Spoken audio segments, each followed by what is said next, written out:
Chapter 3094. The injection drug was specially prepared and provided by the Supreme People's Court. At 8 in the morning, the drug was sent to the Southern Province prison by a special vehicle. No one else was allowed to pass through. 2 bailiffs and a specialized forensic doctor were in charge until the drug was injected into the prisoner's body. Yi Fan, who didn't know if he was full or not, quietly looked outside. He looked at the blue sky and the bright light. The weather today was really good. There wasn't even a single cloud. The sky was blue, just like a mirror that reflected the good and evil in the world. Yi Fan, I'll wait for your retribution. I'll wait for your retribution. He vaguely heard a childish voice. It was Yi Qian's voice, a girl who hated him, who was waiting for his retribution, and who hated his entire family to the core. He originally thought that she would be destroyed and he would rise up the ranks. In the end, things didn't go as he wished. Ha ha ha ha ha! She rose up the ranks, and he was destroyed. This was retribution. She had finally waited for his retribution. I want to ask something. Did anyone outside come to watch me carry out the execution? Yi Fan asked the bailiffs beside him before he went to the execution room. He wanted to know if Yi Qian had come. The bailiffs glanced at him and answered calmly, No. No. She actually didn't come? Not a single person? He asked again. No one will be watching. The bailiffs patiently answered the prisoner's last question. Yi Fan nodded and was escorted to the execution room. It seemed that Yi Qian's military father didn't come either. Did you see the car that just drove past? That's the car that delivered the drug to Yi Fan. When Yi Fan enters the injection execution room, he will be fixed on the execution bed. The forensic doctor will connect the injection channel, and the bailiffs will carry out the execution. You hate Yi Fan so much. You must be happy today. On the side of the wide road, a black car was parked on the side road under the shade of the trees. The car window, facing the main road, was opened, and a middle-aged man pointed at the car that sped past after the red light and green light. He smiled at a beautiful young girl and said, Today, he will ascend to heaven. There will be one less person you hate in your heart. What do you think? What do you think about what I said? Suning, who was sitting in the back, wasn't happy. She was afraid. Yi Fan was going to be executed today. She only found out yesterday afternoon from this middle-aged man that her father was going to be executed today. She didn't believe it at first. Since it was a secret execution, how did he know? One death means one less person. Seeing the people you hate in your heart disappear one by one. They all wanted to kill you, but in the end, you were the one who had the last laugh. The whole process, the whole ending, was so beautiful and satisfying. Suning, you're a smart girl. I believe you will choose the path that suits you best, right? Yi Fan isn't your enemy. He's your father. It's just that what your mother did was completely brainless and implicated him. That's why he started to give up on you. But think about it. The person who really made you lose everything and the hope of marrying into the Li family wasn't your father, Yi Fan. It was someone else. Yi Fan has been sentenced to death. It will be carried out today. Shouldn't the person who harmed you the most deserve to die? Suning, think about it carefully. Who was the one who made you lose everything? Was it your father, your mother, or someone else? Revenge must be taken, but it must be done correctly. You can't do it blindly, the middle-aged man said slowly. Every word he said hit the bottom of Sun Ying's heart. Chapter 3095. Can't be blind? Need to take revenge? Suning, who was sitting close to the car door, was on full alert. Her eyes flashed with a trace of ruthlessness. Then, she secretly glanced at the middle-aged man. Her eyes rolled, and she fiddled with her fingers as she answered uneasily, My father broke the law. He deserves the death penalty. Also, I can't hear what you're saying. I have to go back. I have to go to work tonight. Who was this person? Why did he know so much about her? Suning, who had been in society for more than half a year, was no longer as naive and self-righteous as before. She had been beaten, scolded, and almost lost her life. Gradually, she realized that self-esteem and pride meant nothing in the face of life. If she lost her life, what could she use to be proud? What dignity did she have? Of course, she wanted revenge. Yi Jifan once taught her that it's never too late for a gentleman to take revenge. Before she had the ability to fight against Yi Qian, she had to endure. Unfortunately, she thought that she had Yi Jifan and had nothing to be afraid of. When she was scared, she realized that what Yi Jifan had said before was right. Now, this strange man in front of her said that he would help her. Ha ha ha! Did he think that she was still the old Ying? When the middle-aged man heard this, a strange expression flashed across his face. Your dad was executed today. As his daughter, aren't you sad at all? He is your father, not just anyone. When she heard that her family had been colored by their environment and had even lost the most basic of morals, Sun Ying couldn't help but giggle. When she giggled, her eyes were full of flirtatious charm, like a pear blossom trembling. I say, big brother, are you kidding me? You and your boss know a lot about me, right? Since you know a lot, do you think I will still be sad for him? Out of habit, Sun Ying forgot the fear of being dragged into the car. She waved her slender hand and leaned against the middle-aged man. Big brother, don't joke with me. After being dragged out by you today, I couldn't sleep. Now, I don't feel like sleeping anymore. How about this? You pay me 5,000 yuan, and I'll accompany you for a day. I'll only accompany you and not sleep. If you sleep more, you'll have to pay another 5,000 yuan. She laughed until the end and used her soft chest to gently rub against the middle-aged man's arm. Her actions were frivolous, but due to the temperament she had cultivated from dancing before, it gave her a beautiful and extraordinary visual sense. The middle-aged man pushed her away in disgust. The corner of his mouth curled up coldly. He took out a knife from under his seat. As soon as he pulled out the knife, a cold light flashed. Sun Ying, who had been acting frivolously just now, was so scared that her face turned pale. She immediately remembered her current situation. She was not accompanying a guest, but being dragged out by someone big. Big brother, I was wrong. I was wrong. I won't mess with you anymore. I was wrong. Please forgive me. Big brother, I was really wrong. Sun Ying, who had long lost her previous arrogance, immediately felt her bones go soft. She put her palms together and begged for mercy. At this time, she no longer had the high and mighty arrogance she had when she saw Yi Qian.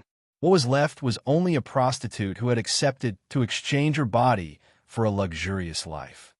Miss Sun, what did I say just now? Repeat it to me word by word. Remember, don't make any mistakes. Otherwise, this knife will draw a line on your white and tender face. If you make a mistake with a word, it will draw a line. You have to say it carefully and slowly. Chapter 3096. The tip of the knife was right in front of Sun Ying's eyes. Sun Ying was so scared that she closed her eyes and screamed, I'll talk. Big brother, I'll talk. Put the knife down. Sun Ying's memory was pretty good. In addition, she had received special training in the clubhouse. She had to remember everything that the guests around her said without missing a word. It was precisely because of this that Sun Ying's performance was very good. In addition to her good appearance and temperament, she became the focus of training after a month. Until now, she had become the brand of the clubhouse. However, she could only pick out the important things the guests said. She couldn't remember anything else. Sun Ying picked out the words that she remembered, which were also the words that moved her the most, and said them word by word. The middle-aged man was just trying to scare her. Seeing that she really recited them, a trace of surprise flashed in his eyes. This woman is quite capable. No wonder the boss said that she could be selected to work for him. Then tell me, how do you plan to take revenge? Yi Qian is in the limelight now, but you are accompanying this guest today and another guest tomorrow. You used to be the one who looked down on Yi Qian, but now Yi Qian is looking down on you. What if one day you are accompanying a guest outside while she's on duty in her military uniform? Sun Ying, aren't you afraid? Are you really willing to accept this? She was never willing to accept this. Yi Qian was the one who was stepped on, but now it was her. How could she accept this? Sun Ying, who was scared out of her wits by the knife, didn't dare to say anything again. She also didn't dare to answer easily, especially when the sharp knife was dangling in front of her eyes. Miss Sun, when I ask you a question, you better answer me. Otherwise, This knife will draw lines on your face." As he spoke, the middle-aged man directly pressed the sharp tip of the knife against Sun Ying's cheek. This is an unused Swiss Army knife. If Miss Sun is so uncooperative, I don't mind Miss Sun giving this knife a taste of blood today. The sharp knife pressed against her face. The cold, sharp sensation made Sun Ying's heart jump into her throat. She was so scared that she didn't dare to scream. She was afraid that if she screamed, the muscles on her face would be affected, and in the end her face, which she relied on for a living, would be cut. I'll cooperate. Sun Ying, who was so scared that her fingers were trembling, said softly, "Big brother, please take the knife away, okay?" "No need. I think Miss Sun will feel more comfortable if we talk like this. Tell me, are you willing? I can't accept this, As soon as she spoke, the corners of her mouth twitched. Sun Ying, who immediately felt the stinging pain, was so scared that tears flowed out of her eyes. When she opened her mouth again, she sounded like she was about to cry. "I don't want to, but what can I do? I don't know how to repay him either. There's nothing I can do. How could he take revenge? What was she going to use to take revenge?" Yi Jifan was dead. Her biggest and most powerful backer had fallen. Even Yi Jifan had fallen. What ability did she have to take revenge? That's right. If you answer like this earlier, our communication will be much smoother. The middle-aged man was just scaring Sun Ying. He wanted to push her to do things. It wouldn't be good to scare her out of her wits. He put away the knife and answered with a slight smile, "It's very simple. We'll help you." "They'll help her?" Sun Ying, who seemed to see a flash of light in front of her, suddenly raised her head. Where her line of sight happened to sweep across the Swiss Army knife that hadn't been put away, her head, which had originally retracted, shrank back. Chapter 3097. Help her? If he really wanted to help her, why didn't he just take revenge for her? He even deliberately dragged her out to sea when Yi Jifan would die. "Miss Sun, if you had worked for our boss earlier, your father might not have died, and your life would have been better. Unfortunately, you met our boss too late. With your intelligence and beauty, it would have been easy for you to stand out. You just lacked opportunities, so you didn't succeed." That's right.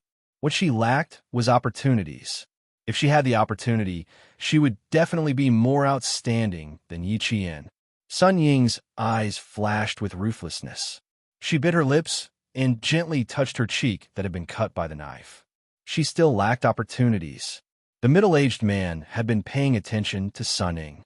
He didn't miss any expression in her eyes or on her face. When he saw the ruthlessness in her eyes, he was once again impressed by his boss's foresight. No wonder his boss said that he wanted to grind down her arrogance so that she would know how to be obedient in the future. "Miss Sun, a wise man submits to circumstances. We called you out today because our boss wants you to feel at ease and know our boss's ability." Yi Jifan's execution wasn't made public. It was a secret execution. Our boss even knows about this. You should know our boss's methods. As for you, you can't refuse. Do you understand? How about this, Miss Sun? You must be in a bad mood today. After all, your father was just executed. I'll send you back first. I'll come back in a few days. Sun Ying's eyes were cold as she covered her face. She didn't care at all when Yi Jifan would die or how he would die. Father? Huh. Was there a father like him? When his daughter needed his help the most, not only did he not help her, he even dragged her down. When he knew that Mrs. Li had taken the videotape and knew that it might affect his career, he immediately wanted to cut off all ties with his daughter. He didn't leave her any way out. What use did she have for a father like him? What use did she have for him? Did he still think that she cared about their father-daughter relationship? Ever since she couldn't marry into the Li family and change her name to Sun Ying, she and Yi Jifan's father-daughter relationship had been cut off. So what if she knew that Yi Jifan was sentenced to death today?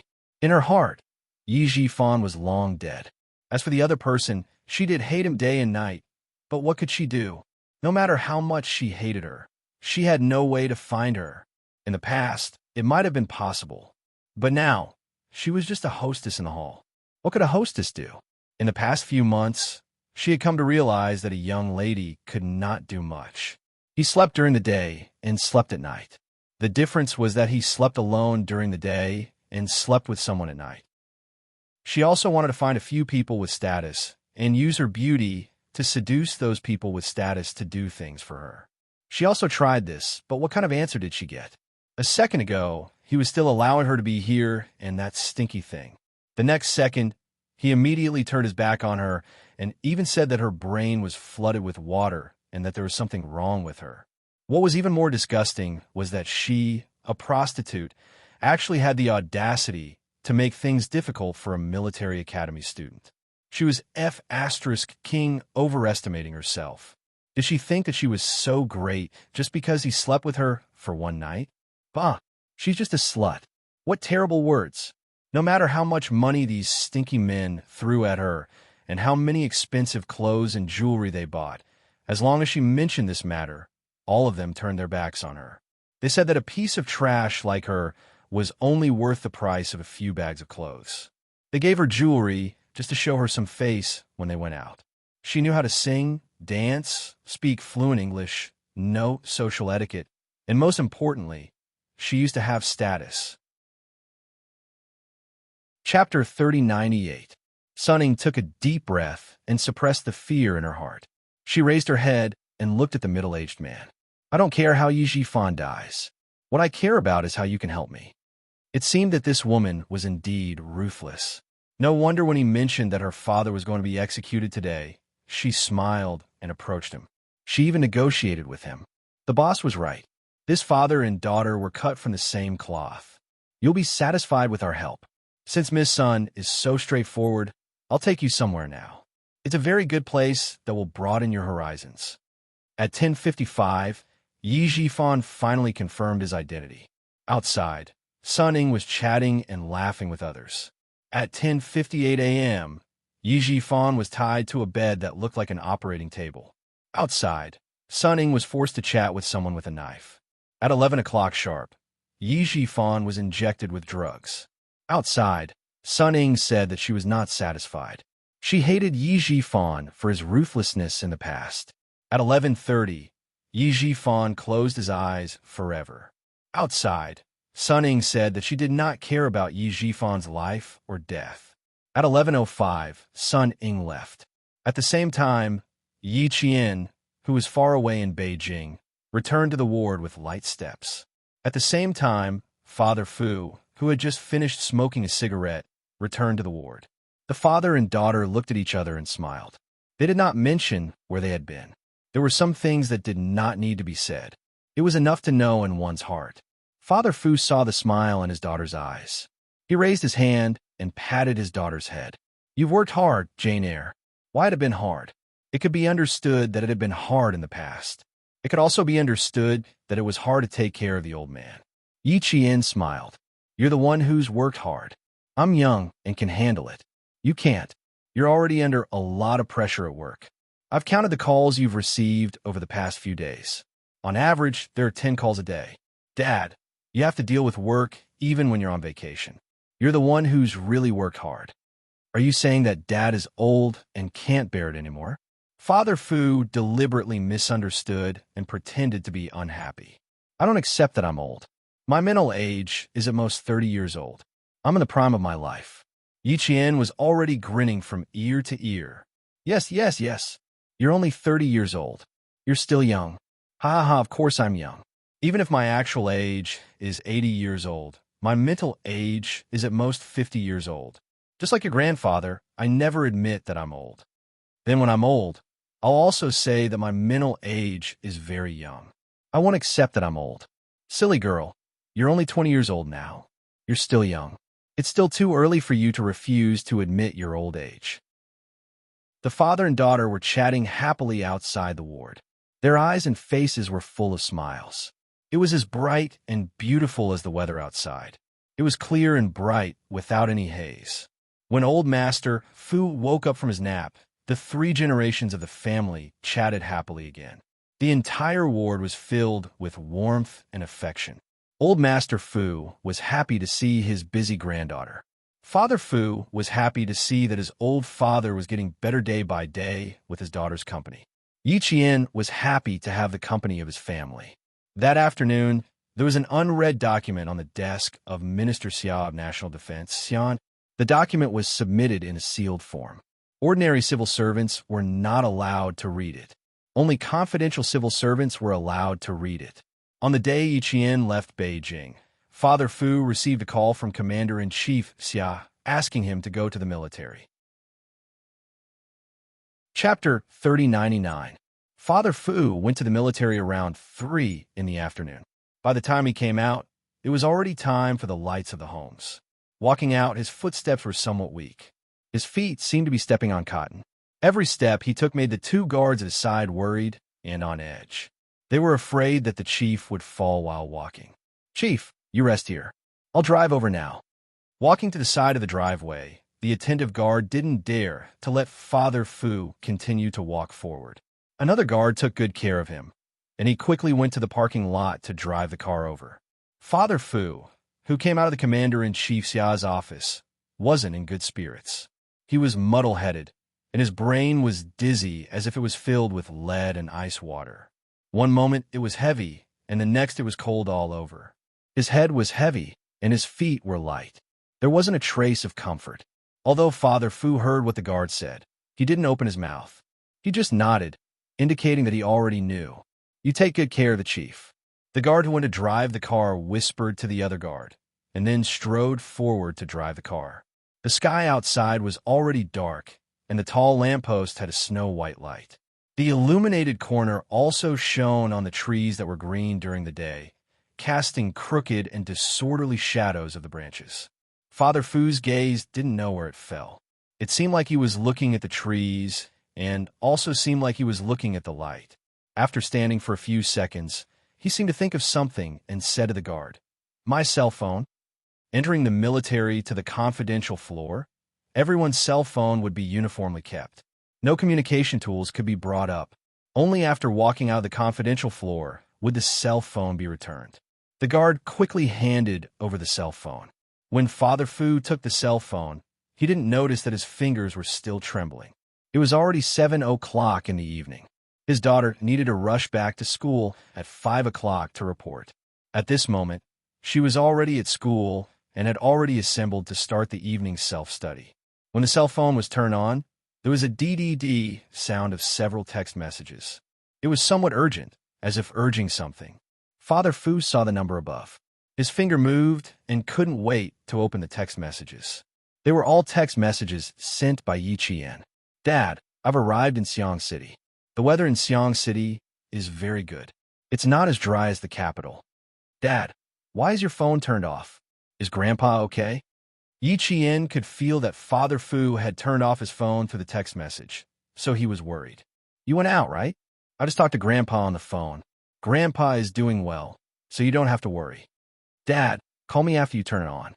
At 4:50 p.m., the 5th message came. "Dad, you go ahead. I've already arrived at school. I need a hand in my phone. I'll call you when I'm out." At this time, there were many public phones that used SIM cards to make calls outside, but there were none in the National University of Science and Technology. One had to walk out of the school gate to make calls. Communication between military academy students and the outside world was strictly regulated. They were not allowed to go out as they pleased, nor were they allowed to contact the outside world as they pleased. If there were any urgent matters at home, there was a phone number to contact the various academies. After reading the 5 messages, Father Fu, who felt his daughter's deep concern for him, felt his dizzy mind clear up a lot. After thinking for a while, he didn't call her. Instead, he sent a few text messages. "My son, don't worry. Everything is fine. If there's anything, contact me by letter. Don't let worrying about your family affect your studies. Your knees still need more rest. Remember to hand over your medical records to the company commander. Don't force yourself.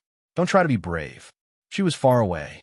Her concern could only be expressed through text messages and letters. Chapter 3100. Yiqian could no longer see the text messages on her phone.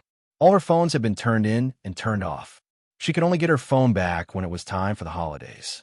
Father Fu sent the text message just as the guards drove over. Father Fu got into the car and went straight to the hospital. He was a little tired. He closed his eyes and leaned against the back of the car. His lips were pursed tightly, making his thin face look even more serious. He did not want to be disturbed. The two guards would not disturb Father Fu, who was resting in the back seat.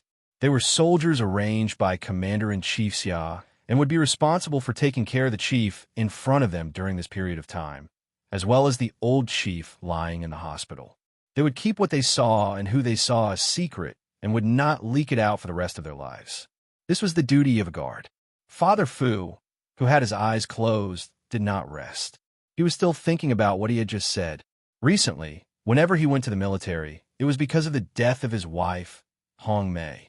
This time was no exception. The more they investigated his wife's death, the deeper the water and the more complicated the situation became.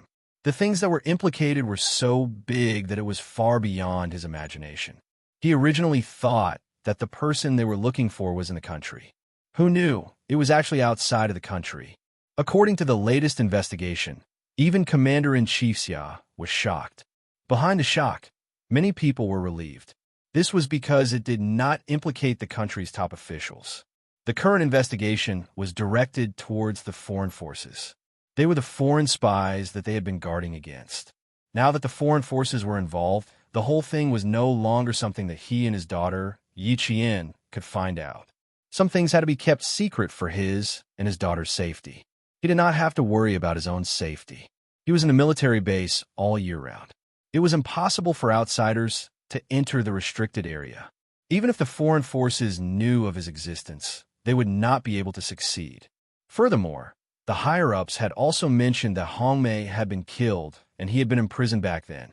It was very likely that their research plan had been leaked back then. The entire conspiracy might have been directed at the Fu family. The reason why Hong Mei had been sacrificed was most likely because she had found out something and had been sacrificed before she could report it to the higher-ups. This was the possibility that they had deduced based on the progress of the investigation. If that was the case, and they were targeting him, then his daughter was in grave danger. There was no need to worry about the old man's safety. In a few days, the old man would be sent to another place for secret recuperation until the whole case finally came to light. Right now, he was most worried about his daughter, Yi Qian. He was worried that she would suffer the wrath of foreign powers. Fu Gong, the foreign forces haven't discovered Xiao Ye's existence yet, so you don't have to worry too much. We will also talk to Xiao Yi as soon as possible and inform her of the current progress of the case so that she can be mentally prepared. At the moment, Xiao Yi is absolutely safe. I can assure you of that. I'm telling you this not to increase your psychological burden. I just want you to know that the current investigation has been transferred overseas. The previous suspicions in the country were deliberately misled. It was only until last month that all the domestic investigations were immediately stopped. However, in order to make the other party think that we are still investigating in the country, we have to continue to release smoke bombs. In the future, if there's any progress in the case of martyr son Xueqing, in order to ensure the safety of you and the old man, it's unlikely that we'll be able to update you on the progress. Please forgive us. Chapter 3101. In the face of Commander-in-Chief Xia's sincerity, there were many things he could not ask. If he did, he would be crossing the line. If the old man and his safety was guaranteed, then what about his daughter's safety? Why not guarantee? From this, it could be seen that there were still variables on his daughter's side. Father Fu calmed down and took a few deep breaths to suppress the restlessness in his heart. He could not show his emotions in front of old Master Xia to prevent him from worrying and affecting his recovery. Since the higher-ups said that they would guarantee his daughter's safety, then he believed that his daughter's safety would not be a problem. Also, he believed that his daughter's ability was enough to deal with any possible danger. Father Fu thought so, and so did Commander-in-Chief Xia. Therefore, he did not say that Yi Qian's safety was not very safe at this moment. This was because the people outside the country already knew her exact location and knew that she was a military academy student. According to the clues provided by Sun Xueqing's former comrade, the current bureau chief, this person outside the country knew of Xiao Ye's existence from the beginning and had been keeping an eye on her movements. According to Chief Kai, This person only wanted to cripple Xiao Yi and did not think much of anything else.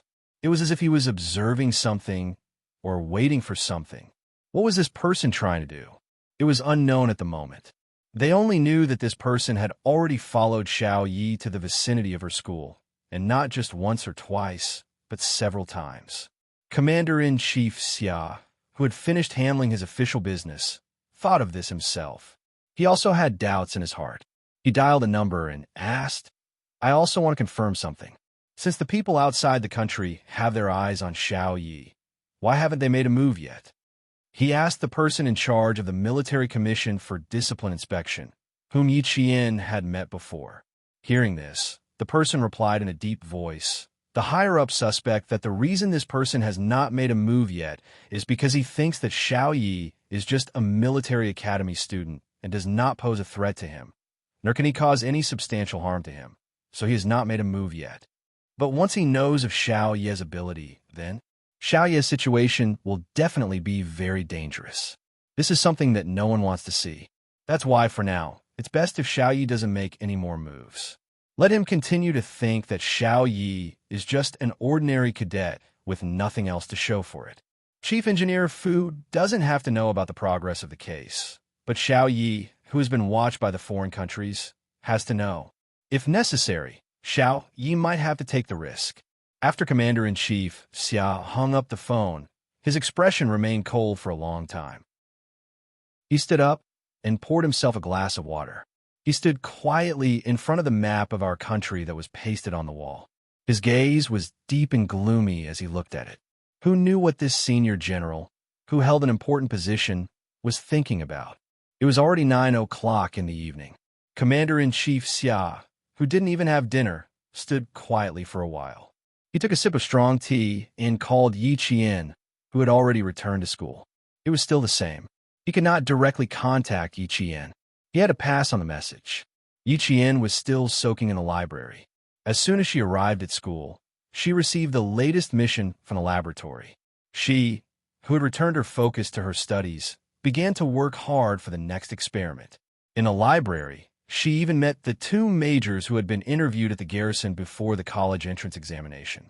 When the 2 of them saw Yi Qian, they could still recognize her at a glance and accurately called out her name. Chapter 3102. The 2 majors had an unusually deep impression of Yi Qian. There was no other reason other than the fact that they were in charge of the pre-admission background check for the military academy. Yi Qian had already left a deep impression on them. In addition, the military had specially called them at that time, so before they met Yi Qian, they were curious about this girl. In the subsequent interview, the girl's calm and collected performance left a deep impression on them. After the college entrance exam results were released, the girl reported to the academy. Her various performances during her freshman year and later during her time in the academy made Yi Qian a mark in the hearts of many teachers and leaders. She also made a mark in the hearts of many alumni. Yi Qian was not surprised to meet people who knew her in the library. She was already used to reading books and suddenly receiving gazes. It was the same this time. Even though she met the 2 teachers who interviewed her years ago, Yi Qian was not too surprised. She raised her head and recognized the 2 teachers. Because there was a row of students reading in the library, and because they were not allowed to speak loudly in the library, she smiled slightly and bowed politely. She did not need to say anything to be able to feel her politeness. When the 2 majors saw this, they also smiled and nodded. Then, they took the materials they needed to borrow and left the library together. Yi Qian originally thought it was just a small episode. When she came out of the library and walked alone through a quiet alley with the streetlights on, she heard someone calling her name from the other side of the alley. "Yi Qian, please wait a moment." It was a familiar voice and a familiar person. It was the 2 majors she met in the library earlier. Seeing the 2 people striding toward her, Yi Qian subconsciously thought, did the 2 teachers purposely wait for her to come out of the library? They did intend to wait for her because they had something to tell her. A girl? She said she knew me, and she wanted to look for me in the academy? After hearing this, Yi Qian's first reaction was to think that Jiasin had come to the academy to look for her. Yes, Her words and actions were a little strange. I asked her a few questions. I asked her surname, what her name was, and what her relationship with you was. She mumbled and was vague. One moment she said she was your classmate, and the next moment she said she was your relative. Her words were incoherent and made me suspicious. I asked her again, but she only asked if I could bring her in to find you. She refused to answer anything else. When I asked her again, she avoided the question of her identity even more. When I asked her to take out her ID card, she refused to show it. When she saw that she couldn't enter, she stopped talking to me and turned to leave. When I went out this morning, I bumped into her and the guard on duty. She wanted to enter the school. When she saw me, she probably recognized me and ran away. When the teacher said this, Yi Qian already knew who it was. Sun Ying. She didn't expect Sun Ying to come to the school to look for her. She even tried to sneak into the school. Based on Sun Ying's personality, her motives were definitely not that simple. After thanking the major for his reminder, Yi Qian kept thinking about why Sun Ying would come to school to look for her. What ulterior motives did she have? Could it be that she knew that Yi Zhifan had been executed and wanted to cause trouble for her? That shouldn't be possible. Sun Ying didn't learn Yi Zhifan's skills, but she did learn his ruthless personality. Yi Zhifan was so heartless. Why would she come to find her for Yi Zhifan? There must be something else. And this something else was explained when Yi Qian received a call from Commander-in-Chief Xia at the hospital office. Chapter 3103. From what Yi Qian heard from Commander-in-Chief Xia, what she was most concerned about was not how Sun Ying got involved with foreign countries, but the person who followed her and was most likely involved in the murder of her mother was her brother, a relative of her family. If her brother knew about this, would he be even more disappointed in the Li family and suffer an even greater blow?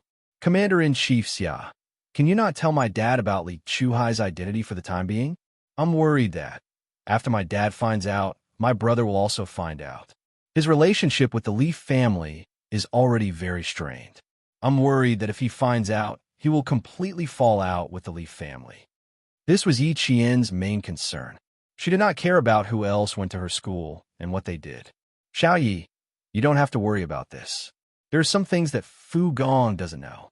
This afternoon, your father and I talked from around 4:30 p.m. until 7 o'clock p.m. We basically talked about everything except Li Chuhai's matter. You don't have to worry about the people around you for the time being. You should worry about yourself. Li Chuhai has already followed you twice. The higher-ups only found out about this last month.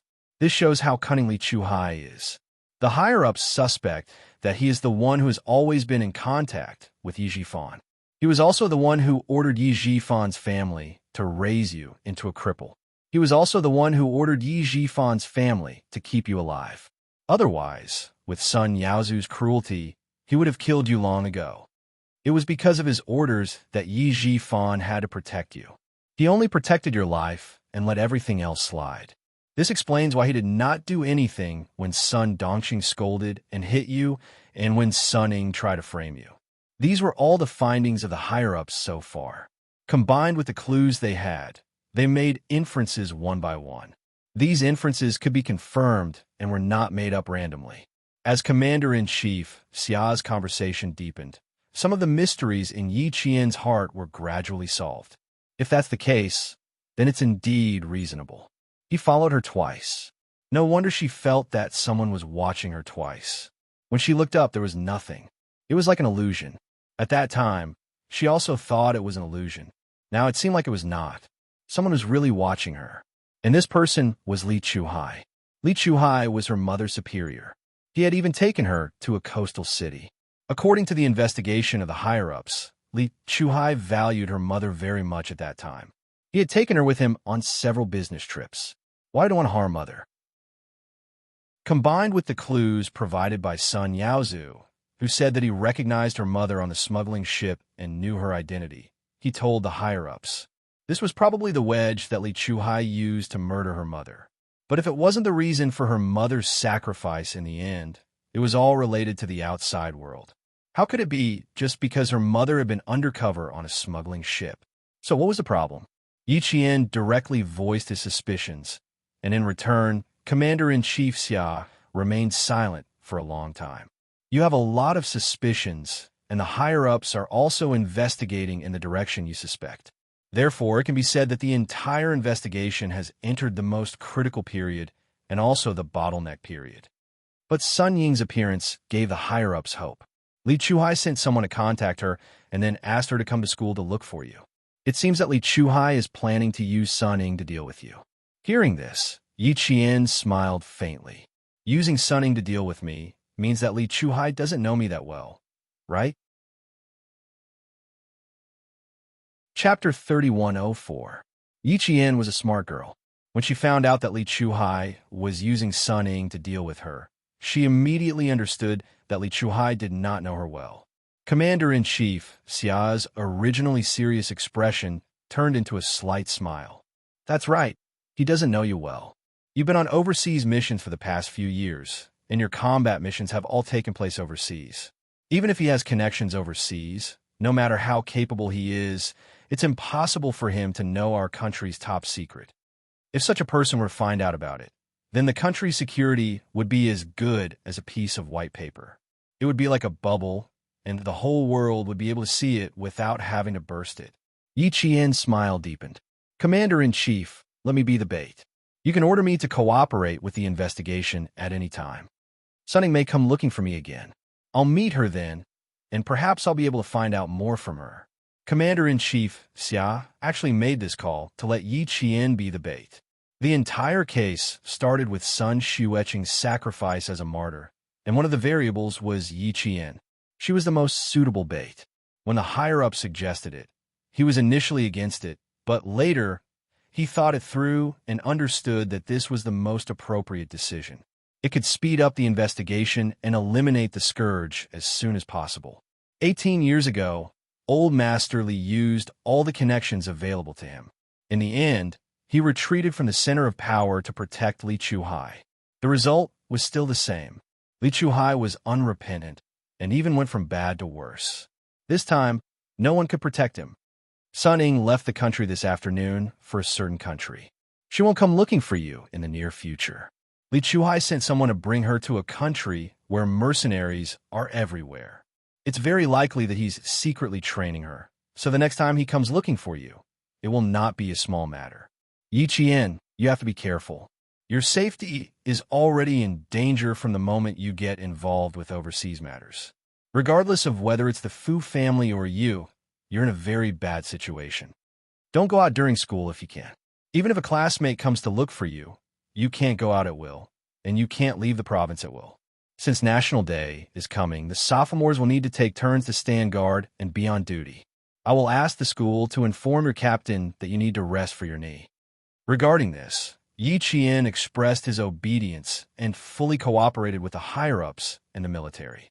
After ending the call with Commander-in-Chief Xia, Yi Qian had a light smile on his face as he walked back to his dorm. Sun Ying was taken by Li Chuhai's men to a country where mercenaries were everywhere. Interesting. The last time she said goodbye to Sun Ying, she saw the undying hatred in Sun Ying's eyes. She always had a premonition that the matter between her and Sun Ying would not end so soon. In his previous life, Sun Ying was the biggest winner.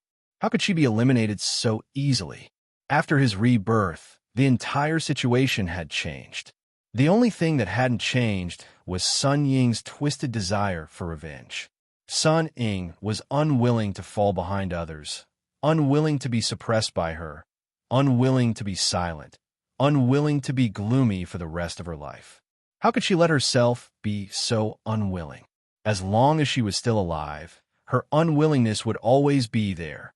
She was a person who couldn't recognize reality. How could she give up the glory and wealth that she had always wanted just because she couldn't marry into the Li family, Yi Jifan's execution, and Sun Dongqing's imprisonment? Chapter 3105. No, Sun Ying wouldn't. Therefore, as long as she didn't die, as long as she was still alive, she would continue to go against her somewhere and think of ways to take revenge. Then just wait. Wait for Sun Ying's final return. This was the final battle between her, Yi Qian, and Sun Ying, the final settlement. The hatred of 2 lifetimes would be settled one by one in this life. When Sun Ying went abroad, Madame Li was the angriest. The day after she found out that Sun Ying was arranged to go abroad, Madame Li went straight to the Li family's old mansion and scolded in front of old Madame Li. "Li Chuhai, must you anger me to death before you're satisfied?" Old Madame Xiao Li was talking and laughing with her precious son when her daughter suddenly rushed out. Old Madame Xiao Li was shocked. She was already 75 years old. How could she withstand such a shock? "Chenglan, what's wrong with you? Don't you have any manners? You're already 60 years old. Do you still think you're young? Where are the etiquette and rules?" Compared to her daughter, old Madame Li preferred her son, Li Chuhai. Back then, she was able to be promoted as an outside wife, enter the Li family, and enter the family tree because she gave birth to her son, Li Chuhai. Otherwise, how could the old master, who already had 2 sons, agree to let her marry into the family? Until now, her son, Li Chuhai, was still her support. As for her daughter, she was already married and relied on the old master's connections in the army to support a son-in-law from a grassroots background step by step to his current status. She had long repaid what she owed her daughter. Li Chenglan was so angry that her face was red. She gripped her handbag so tightly that her knuckles turned white. Even the roots of her teeth were about to bleed. "Mom, you're still in the mood to talk to me about etiquette and rules? Your good son, my good brother, is now amazing. He doesn't even take me, his sister, seriously. Not only does he pretend to comply with what I ask him to do, but he also wants to secretly make things difficult for me. He thinks that I, a sister who wholeheartedly planned for him, thought for him, and even properly arranged for his son and daughter to return to the country, is a monkey being played by him." When old Madame Xiao Li heard this, she felt a little uneasy. She glanced at Li Chuhai and then at Li Chenglan. In the end, she chose to stand on her son's side. "If there's anything, sit down and talk calmly. Come in and make a ruckus. Your father's health hasn't been good recently, and he can't sleep every night. He just fell asleep, and you'll wake him up if you make such a ruckus." Old Man Li, who had lived under the control of Old Man Li all her life, was a sensible person. She knew that as long as the old man was still alive, only Old Man Li was the master of this family. Her son was not the master, and neither were the 2 sons left before him. Now, as long as she coaxed Old Man Li, coaxed her son, and took out some small benefits to help her daughter when the time was right, in the future, the mountain that was pressing on her was gone, and she could live the rest of her life in peace. In this life, she had a lot more than her short-lived sister who died early and didn't enjoy any children and grandchildren. At the mention of Old Man Li, Li Chenglan had to lower her head, no matter how arrogant she was outside. When she was in the Li family, she also had to hide. She sat alone angrily and glared at Li Chuhai, who still had the cheek to laugh. "Okay, sister, Mom is right.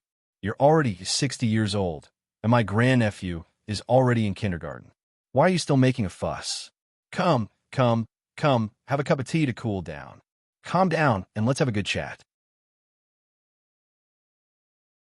Chapter 3106. Li Chuhai and Li Chenglan had a good relationship.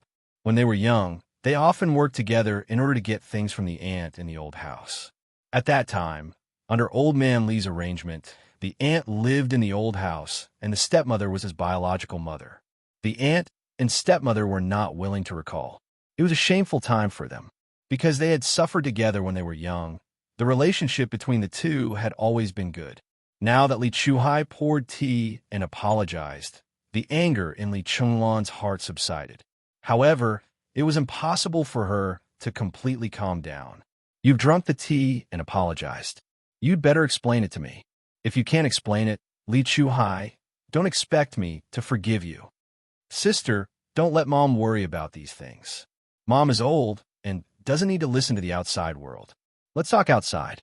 Old Madame Li, who was only 15 years older than her daughter, stood up by herself. She took good care of herself and didn't even need the help of the servants. She stood up slowly and waved her hand with a smile. Okay. You can talk at home. Don't go anywhere. I'll go back to my room to take care of your father. I don't know if your father has been woken up by you 2 evil creatures. I have to go and see him. Both of you, keep your voices down. Don't make any more noise. Do you hear me? If I hear any more noise, your father won't have to do anything. I'll kick you out first." Although she said that, old Madam Lee couldn't bear to kick out her own flesh and blood. She hoped that such a big house would become her son's house in the future. How could she bear to kick them out? Li Chuhai immediately stood up and helped the agile old man Lee, who was much healthier than old man Lee. "Mom, let me help you upstairs. We'll solve our sister's problem. You don't have to worry. It's my blessing that you're healthy." Li Jun said that he also wants you to take care of his son. Li Jun, Li Chuhai's son. Old Madam Li loved to hear this and went back to her room with a smile. Li Chunlan, on the other hand, looked on coldly from the side. When she saw Li Chuhai coaxing her mother until her wrinkled face was like a chrysanthemum, she recalled some things from the past, and her expression gradually softened. When Li Chuhai came down, he was able to speak calmly. "Now that Mom is not here, tell me about your plans." "I don't understand. Why would you send someone who made me a laughingstock of the upper class overseas? Previously, you said that you didn't like her, and I believed you. That kind of trash can't enter your eyes. But what are you doing now? Li Chuhai, if you don't give me a satisfactory explanation today, I won't let this matter rest." Li Chuhai's eyes flashed with a hint of gloominess as he asked with a smile, "I thought you'd calm down. Why are you still talking like you've eaten a firecracker? Come, let's chat over some tea." She refilled Li Chunlan's teacup and asked casually, "Sister, who told you that Sun went abroad? Don't try to get information out of me. I was the one who sent her in. Why can't I know her whereabouts? Although this kind of trash isn't worth my time, she's still a little tricky. Naturally, I have to guard against her. Otherwise, do you think I've wasted my decades of effort to get to where I am today? Sister, Sun is a little tricky. I still have to ask her to help me with something." Seeing that she didn't mention who had tipped her off, Li Chuhai didn't ask anymore. There was no hurry. He would find out about this matter. Chapter 3107. Li Chunlan frowned with a sharp look. "What else can she do for you? She's such an ungrateful person. She can bite you back at any time. You still want her to do things for you after what happened in the past? Sis, this kind of person likes to climb up the social ladder, but she only has a little bit of skill and brains. If she is too much, it won't be enough. I have my own ways to make her listen to my arrangements obediently. Don't worry about trouble. Well, have I ever let you down or caused trouble? Leave Sun to me, sister. I won't let her turn the tables, and she won't come back to you and cause trouble for you. Sister, don't worry. I promise she won't get in your way." Li Chuhai said confidently, but Li Chunlan didn't believe him. She sneered and said impolitely, You didn't let me down in the past, but that was because you needed me to deal with a lot of things. Things are different now. You used to tell me everything, and I even needed to make decisions for you. What about now? Li Chuhai. Oh, Li Chuhai, you didn't even inform me before taking Sun abroad. You want me to believe you?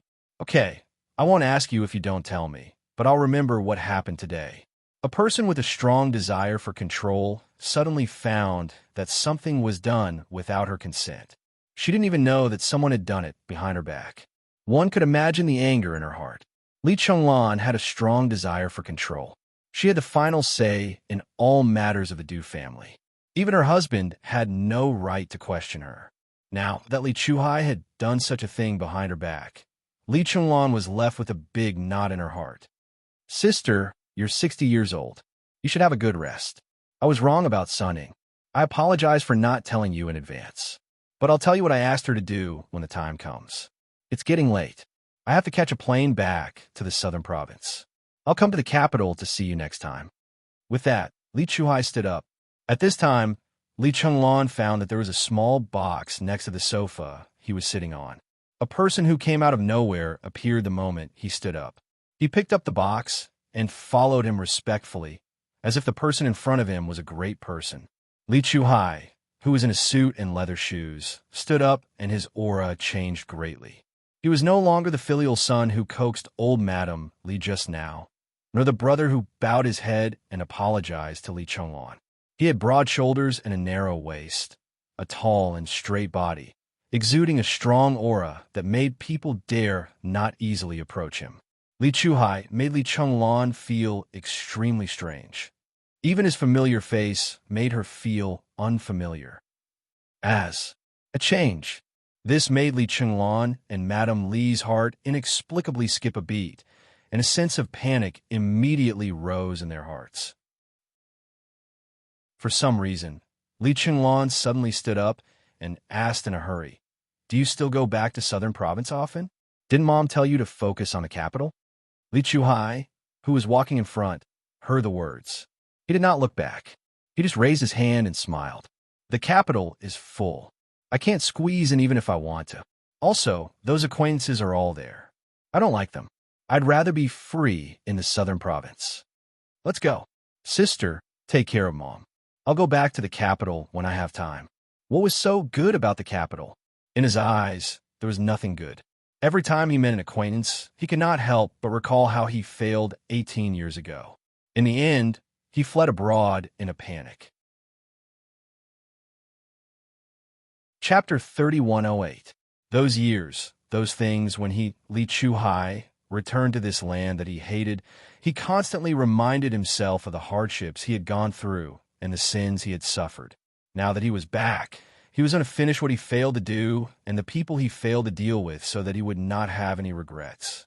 Li Chuhai strode out of the Li mansion and got into an imported luxury car. He was not alone in the car.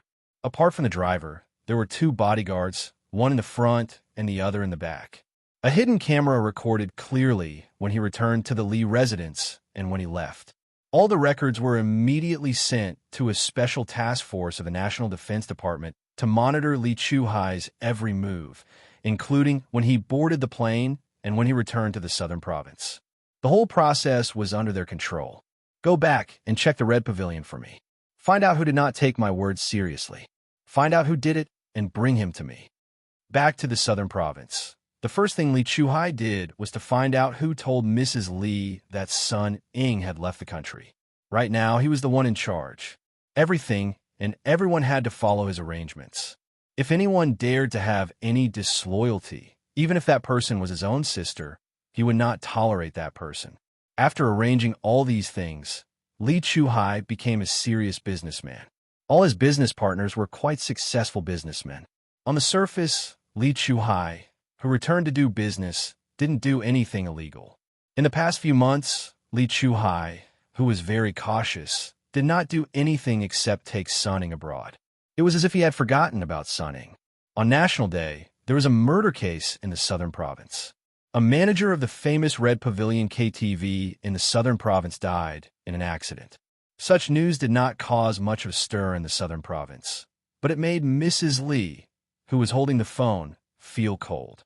Big sister, this one isn't very honest, and his hands and feet aren't clean either.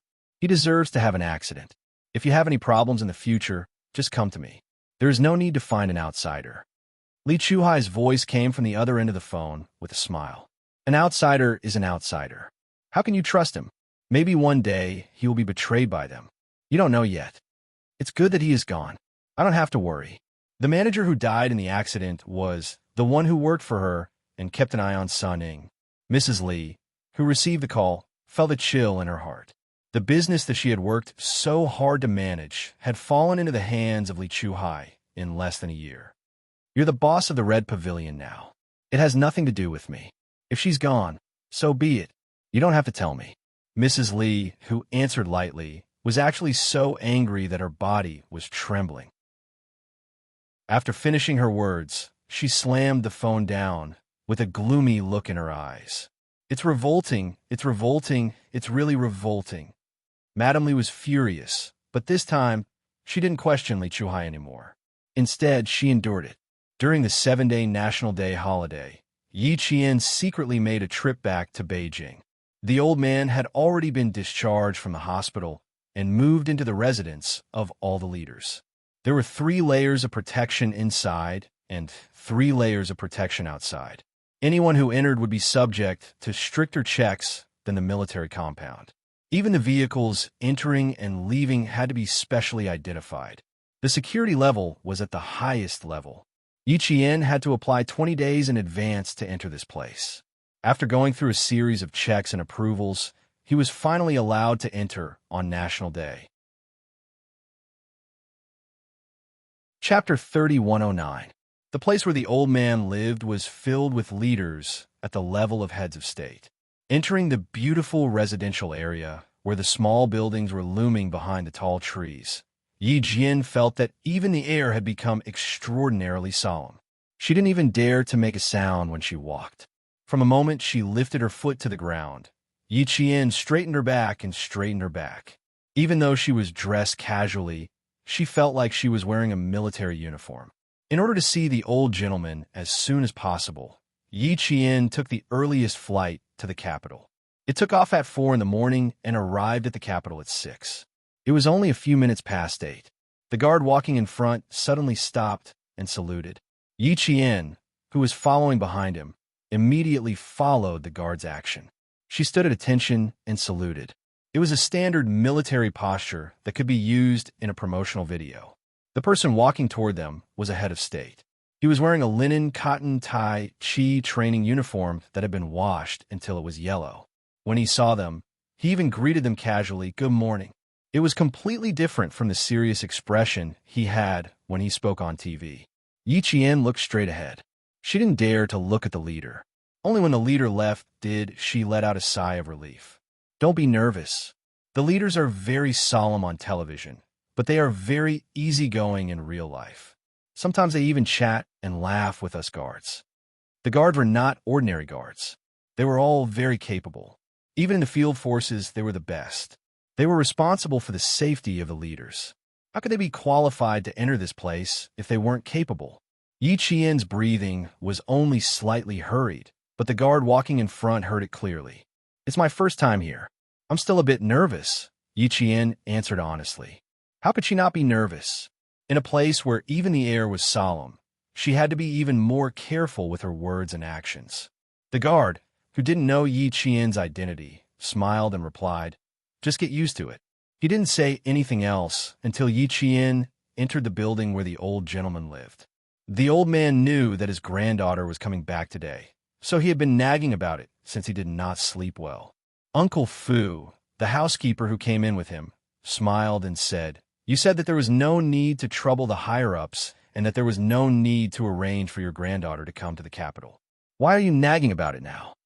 The higher-ups were afraid that the old master would not be used to the change of environment.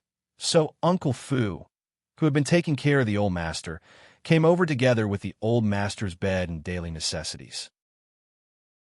They wanted to make sure that the old master would not feel unfamiliar at all and could recuperate in peace. The old man muttered, "Why aren't we there yet? Is there a traffic jam?" He lay on the bed and sighed. He said to Uncle Fu, "In the past, I didn't have much to look forward to. I lived one day at a time. If one day she was gone, then so be it. It's different now. I have something to look forward to, something to worry about. I've lived to this age, but I still want to borrow a few more decades from the heavens so that I can take a good look at my eldest granddaughter. I want to see her get married and have children. I want to see her reunited. Now that I have my eldest granddaughter, the older I get, the more I refuse to admit that I'm old. I just hope that I can live a little longer and make my eldest granddaughter happy a little longer. This child has a lot of thoughts and worries. She values her family very much. During the few days when I was hospitalized, Wang would sneak over to see if the 4 machine was working properly. After she was done, she would reach out her finger to check if I was still breathing. Xiao Fu, my eldest granddaughter's life in the past was too tough and tiring. She really needs someone who cares about her by her side. Chapter 31:10. When old Master Fu said this, his face was full of guilt. In his entire life, the person he felt the most guilty towards was his eldest granddaughter. He had never known of her existence and had caused her to suffer at such a young age. He felt the most guilty towards her. The soft sigh made Yi Qian, who had been standing outside for a while, bite her lower lip.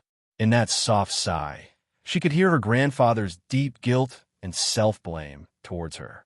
How could she blame her grandfather? There was a reason for everything. He did not deliberately forget about her. There was really no need for him to feel guilty or self-blame. Now that she could return to the Fu family, she had her grandfather's love and her father's love. It was enough to make up for the past. She had been inside for a while. She had wanted to give her grandfather a surprise, but she had heard old Master Fu say that she was thinking too much. She had stopped in her tracks. Unexpectedly, she had heard old Master Fu's heartfelt words. Yi Qian, whose breathing was a little irregular, wanted to check her emotions before going in. After the soft sigh, she heard old Master Fu say, "In order to make her happy, I have to live well. I have to live a little longer. I can't live 100 years, but I can live to 101. Yi Qian, who was outside, was in tears when she heard this. Butler Fu carefully fed old Master Fu porridge and asked with a smile, "Why do you only live to 101? Why don't you live to 102? The timing is just right. I'll live another 100 years. At that time, my eldest granddaughter will already be married and have her own children. Her focus will be on family, children, and work. How can an old man like me distract her? It's time for me to leave." Butler Fu's eyes stung when he heard this. He understood what old Master Fu meant. At that time, the young mistress of the family would have found the sustenance in her heart. She would have a lover, a child, and the company of another big family. With so much kinship and so much care, the young mistress of the family would not be so sad when the old man left. You have been thinking about others your whole life. When will you start thinking about yourself? Butler Fu said softly. Old Master Fu, who came from the northeast, choked up a little. Old Master Fu still smiled calmly. Thinking about others is living. Thinking about yourself is also living. This old man still likes to think about others. Calm, casual, open, and selfless. These were the qualities of an old scientist that were as precious as gold. He did not ask for anything in return, nor did he ask for gratitude. He only asked for a clear conscience. Butler Fu did not know what to say. He let out a long sigh and said, all the words that he wanted to say were contained in this one sentence. There was no sound of conversation in the bedroom. Yi Qian did not go in immediately. She wiped her tears and quietly retreated until she was in the living room. When the old man in the bedroom heard this, he immediately said, "Oh, you're finally here. Quick, quick, Xiao Fu. Let my eldest granddaughter come over." Also, he asked her if breakfast was useful. Give her a bowl of millet porridge. It's good for her stomach, so that she won't have to serve me empty-handed. He was as happy as a child. When he saw Yi Qian, the old man smiled. There were even more wrinkles at the corners of his eyes. Child, you must be tired from your daily training. You should rest well now that you have a break. Don't run around everywhere. That won't do. I can't accompany you usually, but I have to come over and accompany you during the break. Yi Qian took the small bowl from the bedside table. She skillfully fed the old man the millet porridge and asked how he was doing. Chapter 31:11. Butler Fu, who was standing next to the old man, laughed out loud when he heard the old man say, "No need, no need." He joked, "You're an old child now. We all have to coax you." "Ha ha, an old child is an old child. I feel good about myself," the old man replied smoothly. Although he was lying down and could not move, his complexion was good. Even his voice was loud and clear. It was obvious that he had taken good care of him. Yi Qian's heart brightened when she saw this. She only hoped that Grandpa could live to see her get married and have children. Yi Qian accompanied the old man at home for the 7 days of National Day. She had originally planned to go out for a morning run, but on the first day, she saw a leader who often appeared on TV doing Tai Chi. She was so scared that she immediately changed direction and ran away from him. For the next few days, Yi Qian did not go out for a run. She ran around the house for an hour and called it a day. Due to a hip fracture, the old man could only get out of bed and walk around for at least 3 months. Now that it had only been a little more than a month, he could only stay in bed and rest. It was extremely difficult for him to even get up and turn over. This caused the old man to tease her from time to time. Even after living for so long, there are still things that I'm afraid of. I won't dare to fall down again in the future. He was in a good mood and did not get emotional because he could not take care of himself. Yi Qian did not leave the old man's side for the 7 days. She played chess with him every day, read books, and discussed the current political situation. They even discussed the 27th Olympic Games in September. During this period, Xia Jinyuan did not call back once. If this was a normal family, it would definitely be abnormal. The more attentive elders would definitely ask if there was something wrong with the young couple's relationship. Were they having a conflict? However, the old man did not do so. Firstly, it was out of habit, and secondly, he knew Xia Jinyuan's responsibilities. There were some things that he did not need to ask to know the reason for. However, the old lady was still worried that her granddaughter would be upset, so she did not deliberately mention to Yi Qian that she and Xia Jinyuan could not contact each other at all due to their jobs. She only mentioned that in their line of work, it was normal for them not to have any contact at all. At that time, your grandma was also very busy. One year, I spent the new year with your grandma, your aunt, and your dad. It was the 3rd day of the new year. Your grandma said that she had to go back to work in the morning and would be back in the evening. As for me, I received a call from work in the afternoon and had to rush back as well. When I arrived at work, I only had time to tell your dad that I could not come back before I was taken back to the base by a car. At that time, your aunt was in university and your father was in boarding junior high school. They usually didn't go home. Other than some New Year goods, there was nothing else at home. Unexpectedly, your grandmother said that she would come back at night, but she didn't come back until more than a year later. As for me, I came back even later than your grandmother, 2 years later. It was only when I came back that I found out that your dad and aunt had to borrow money for their school fees. We talked about the past. There was sadness and laughter. At least, when the old man talked about the past, his eyes were gentle and kind. He had never been troubled by the difficulties of life. Yi Qian admired her grandfather the most. Even when he fell from grace and ended up sleeping in a stable, he did not lose his yearning for life. He still faced it calmly. Seeing that the old man had stopped talking, Yi Qian could not help but ask, "What happened after that? You and Grandma came back after such a long time. How are my dad and aunt?" The 2 adults in the family suddenly did not come back. They must have been shocked, right? Chapter 31:12. After that, we lived our lives as they should after that. The old man looked kindly at Yi Qian and said in a hoarse voice, "Your aunt and dad were used to your grandmother and I disappearing at the end of the year. After that, the 2 of them waited at home for 3 nights, but we didn't come back. On the night of the 8th, the 2 of them went straight to the highest authority in our institute to borrow money." When Yi Qian heard this, he wanted to laugh but also felt sad. His grandparents had suddenly left for a year or 2. Fortunately, his aunt and father were used to it and knew how to live the rest of their lives. Otherwise, who knew what would have happened? Your grandmother came back first. When she found out that I didn't come back, she was so scared that she immediately ran to the school to look for them. She was afraid that the 2 of them had gone missing. Communication back then was not as convenient as it is now. There was the internet, pagers, and cell phones. Even if they left suddenly, we would know by sending a text. Your grandmother and I didn't know where the other party was when they left or when they came home. When your dad went to high school, your grandmother retired early to take up a position in the school due to her poor health. That was why there were adults at home. Your generation has encountered a good era. Jin, you have to cherish the days you have now. Don't let the dissatisfaction in your heart make the good days become filled with complaints. That would really be a waste of this good time. Don't be so calculative about what's in front of you. You have to look further. You're still young. There's plenty of time to get to know each other and get to know each other. When you're old, you could be like your grandfather and tell your grandchildren about the things that happened when you were young. Hearing this, Yi Qian suddenly understood.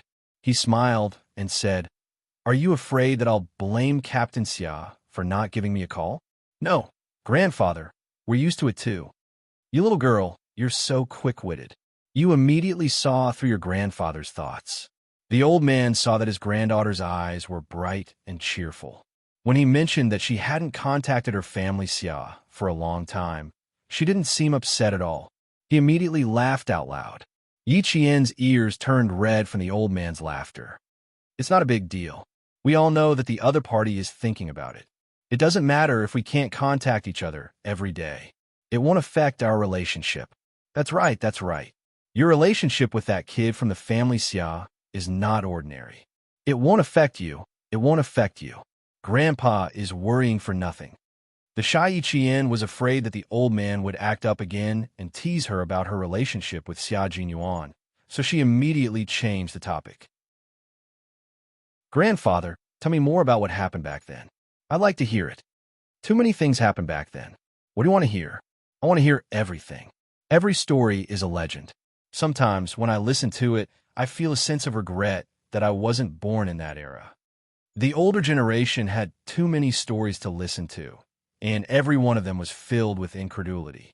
Even Yi Qian, who had lived through 2 lifetimes, felt that those things could actually happen. Yi Qian's words made the old man laugh again. You little girl, it's a good thing that I broke my hip bone and not my ribs. Otherwise, I would have broken my ribs again every day because of your laughter. After he finished laughing, the old man, who loved his granddaughter dearly, told Yi Qian about some past events that he could talk about. At that time, our country was weak.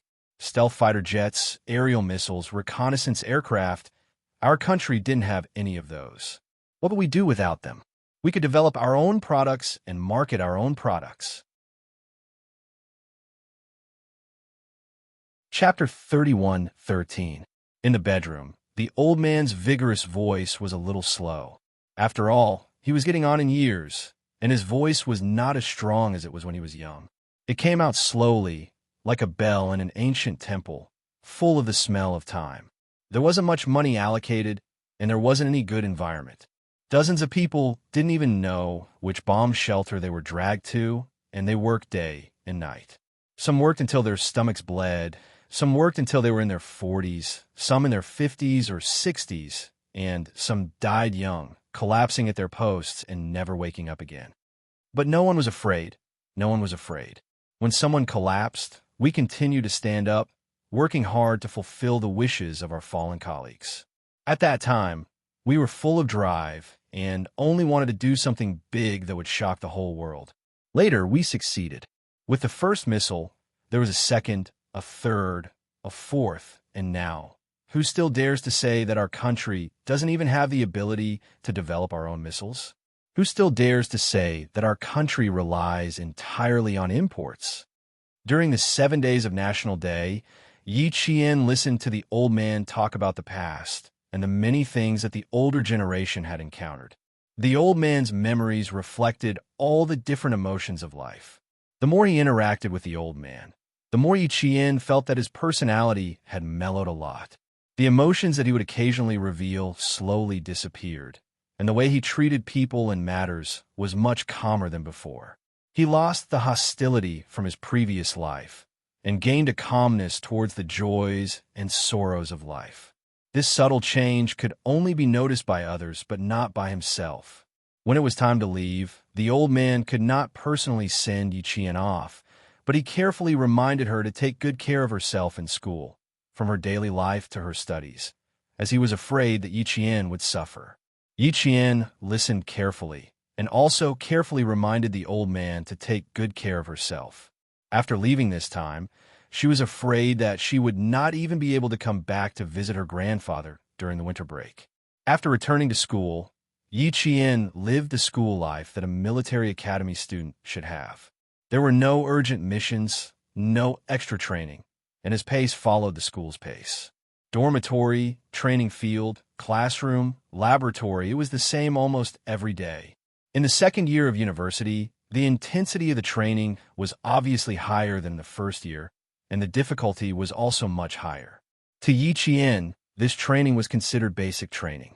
Other than persevering every day, Yi Qian also had to give herself additional training.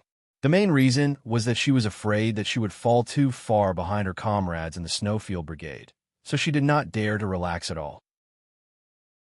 In November, after her knee was confirmed to be completely fine, Yi Jian returned to the dormitory and told Su Wen, who had been following her closely, that she would wake up half an hour earlier every morning to train.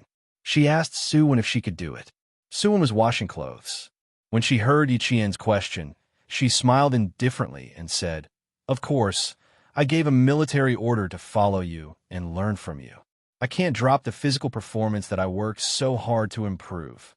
Ever since the first year's drill, Suwon really turned over a new leaf. She no longer dawdled around, and it was as if she had turned into a different person. Every day, she trained hard. The intensity of her training made He Jing want to advise her to be more stable and not work so hard. At the end of October, her physical performance improved to the point that it made the whole class sit up and take notice. Now that she had developed the habit of training together with Yi Qian, and under the influence of Yi Qian's self-discipline, Suwon, who had been slow in her behavior, became strict and disciplined. Using the words of the drill's brigade commander, this is the power of a role model. Chapter 31:14. At 5 a.m. the next day, Yi Qian brought Suwon and He Jing to the obstacle course. After 10 minutes of warm-up, Yi Qian said to the two of them, "You guys complete the course at your own speed, and I'll complete the course at my own speed. Let's each take care of our own tasks." Suwon did not understand what he meant, so she asked in confusion, "Where are you going to train? Why don't you train with us?" "Of course, but I won't be leading you guys to train like before. I'll have to train by myself." The two girls understood Yi Qian's answer, but they did not quite understand what he meant. But very quickly, they understood why Yi Qian said, "I'll have to train by myself." Because of her knee problem, Yi Qian had been resting from the start of school in September until the end of November. She did not train at all. Now that her knee was normal, she would have to train according to the training standards of the Snowfield Brigade. She did not want to distance herself from her comrades in the Snowfield Brigade because she was still a student. She needed to be nervous. After warming up, she started her own training. In an instant, He Jing and Suwon were dumbfounded. Yi Qian, who was as fast as a cheetah, completed all the obstacle course at a speed that Suwon and He Jing had never seen before. Too fast, too fast. How fast was he? The two of them had not even completed half of the obstacle course, but Yi Qian had already completed it. "Oh my God, that scared me to death, scared me to death." My little heart stopped beating from shock. Suwon came down from the net wall and saw Yi Qian kick the sandbag in the air. Her little face turned pale. That sandbag looks like a 50-kilogram sandbag.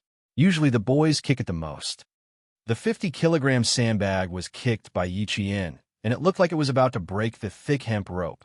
He Jing was considered a calm person, but at this moment, she was so scared that she was sweating profusely. That 50-kilogram sandbag, to this. If it hit someone, it can really send them flying. Yi Qian kicked with his left leg, then his right leg. The sandbag shook so hard that it almost became a shadow. Suwon was about to kneel down. No wonder she said she didn't want to bring us along. Bringing us along is simply asking for our lives. Jane Eyre, I'm so excited. Do you think any of the boys in our class can beat Jane Eyre? I don't think so. Yi Jing thought about it seriously for a while before answering. She thought about it again and again. She had never seen a boy who could kick a sandbag like it was made of cotton. I can rest assured that we will be safe for the next 3 years. From now on, Yi Qian will be the big sister in my heart. Suwon's eyes were glowing. Yi Qian was too handsome. Yeah, I think so too. He Jing expressed her agreement. From then on, Suwon and He Jing followed in Yi Qian's footsteps. In the end, every time they took a physical fitness test, their results would climb up a notch. In the end, it made all the boys in the class uneasy. One by one, they lengthened their training time. In the end, it became the company commander's happiest moment. At the end of December, on the day of winter snow, Yi Qian finally received a call from Xia Jinyuan. This was their first call after the end of the summer vacation. It was very short, only 5 minutes. When Yi Qian heard his low and hoarse voice coming from the phone, he knew that he was out on a mission again. It seemed like he had never seen him rest properly.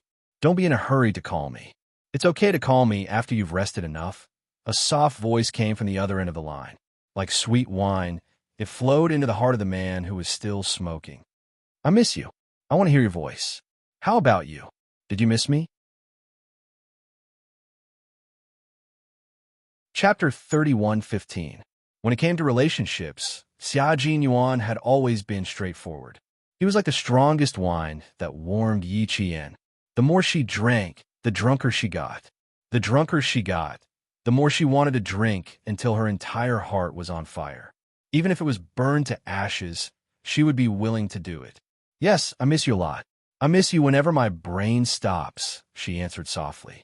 Xia Jinyuan had the strongest wine, while she had the softest wind to blow away the smoke on his body and wash away the blood on his body. Hearing her words, Xia Jinyuan chuckled softly and coaxed her. He wanted her to say more words of love that would fill his heart. What are you thinking about me for? Tell me. What am I thinking about you for? I'm thinking about whether you're safe and sound. I'm thinking about you. Are you thinking about me too? Yi Qian followed his wishes and spoke softly from her heart. Captain Xia, there was something wrong. He would usually be like this, but he would never talk to her so tiredly. Although she was saying sweet nothings, her heart was trembling. Yi Qian pursed her lips and felt a little uneasy. She wanted to ask, did something happen? Did something bad happen? Why was he so tired? If it were in the past, Xia Jinyuan would have answered her with a naughty smile, but he didn't this time. This time, he was silent. Only the sound of his shallow breathing could be heard from the other end of the phone. This made Yi Qian even more certain that something had happened to him. Yi Qian had always been sensitive, and Xia Jinyuan was her most beloved lover and the comrade she cared about the most. His every move and every word affected her emotions. Even though they were separated by a phone line, even though they weren't face-to-face, she could sense that something was wrong with Xia Jinyuan's silence over the phone. Only the sound of Xia Jinyuan's slightly rapid breathing could be heard. Time after time, it was like an invisible hammer that slammed into Yi Qian's heart, causing it to sink continuously. Time seemed to pass in silence for an eternity. The light and shadow also stopped. As his breathing turned from light to rapid, Yi Qian seemed to hear his soul crying. Something had happened. Something had really happened to them. This was no small matter. Something had happened that she couldn't accept, something that made his emotions extremely unstable. His palms were sweating so much that the phone almost slipped out of his hands. His fingers were very cold, so cold that even his blood had lost its temperature, unable to warm up his fingers that were getting colder.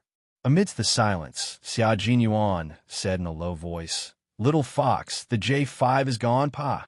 The phone suddenly fell from his hand and smashed onto the ground. The blood in his body stopped flowing. His heart was crushed by a heavy object, and his flesh was badly mangled. I couldn't resuscitate her. She died in my arms 30 minutes ago. Xia Jinyuan curled up her long legs as she sat in the dark fire escape of the hospital. She pressed her back against the cold wall and hid herself in a dark corner. She raised her head and forced back her tears again and again. She was filled with sorrow. "It's gone just like that, all of a sudden," he said in a low voice. The tears that he had forced back into his eyes did not flow out. They just kept rolling in his eyes. Yi Jian, who picked up the phone again, was so sorrowful that she began to cry. "It's gone just like that, all of a sudden? How could it be gone just like that? How could it be gone just like that? Little fox, before the J5 left, he told me that he wanted me to apologize to you on his behalf. He broke his promise to you. He has never broken his promises before, but this time, he broke his promise." Chapter 31:16. Xia Jinyuan tilted his head back. His neck was stretched into a straight line. He was too emotional, and the veins on both sides of his neck looked like cobwebs. He said, "Sorry, he can't fight with us anymore." At this moment, he could no longer hold back the tears that he had been holding back. They flowed out instantly. He didn't cry out loud. Tears the size of beans gushed out of the man's eyes, leaving several tear stains on his smoke-stained face. He tilted his head back and suppressed his cries. His exposed Adam's apple moved up and down. The entire corridor was filled with sorrow. It was so heavy that it made it difficult to breathe. Xia Jinyuan opened his hand. A thick layer of brown scab had formed on his palm. The scab was so thick that every time he flexed his fingers, he felt a little sluggish. This was J5's blood. It stained the gauze red and also stained his palm. His body was covered with J5's blood, and there was also J5's blood on his back. It was all his blood, all of it. A person really had a lot of blood. So much blood, but it still flowed out so quickly. All right, Q King, don't waste your energy. We're done here today. J5, who was on his back, spat out a mouthful of blood every time he spoke. He knew he wouldn't be able to live. While he was still alive and could still say a few words, he wanted to talk to his comrades and talk to them. Otherwise, he wouldn't be able to do it again. If he wanted to speak again, his life was no longer in his hands. Shut up. You F***king, shut up. Shut up.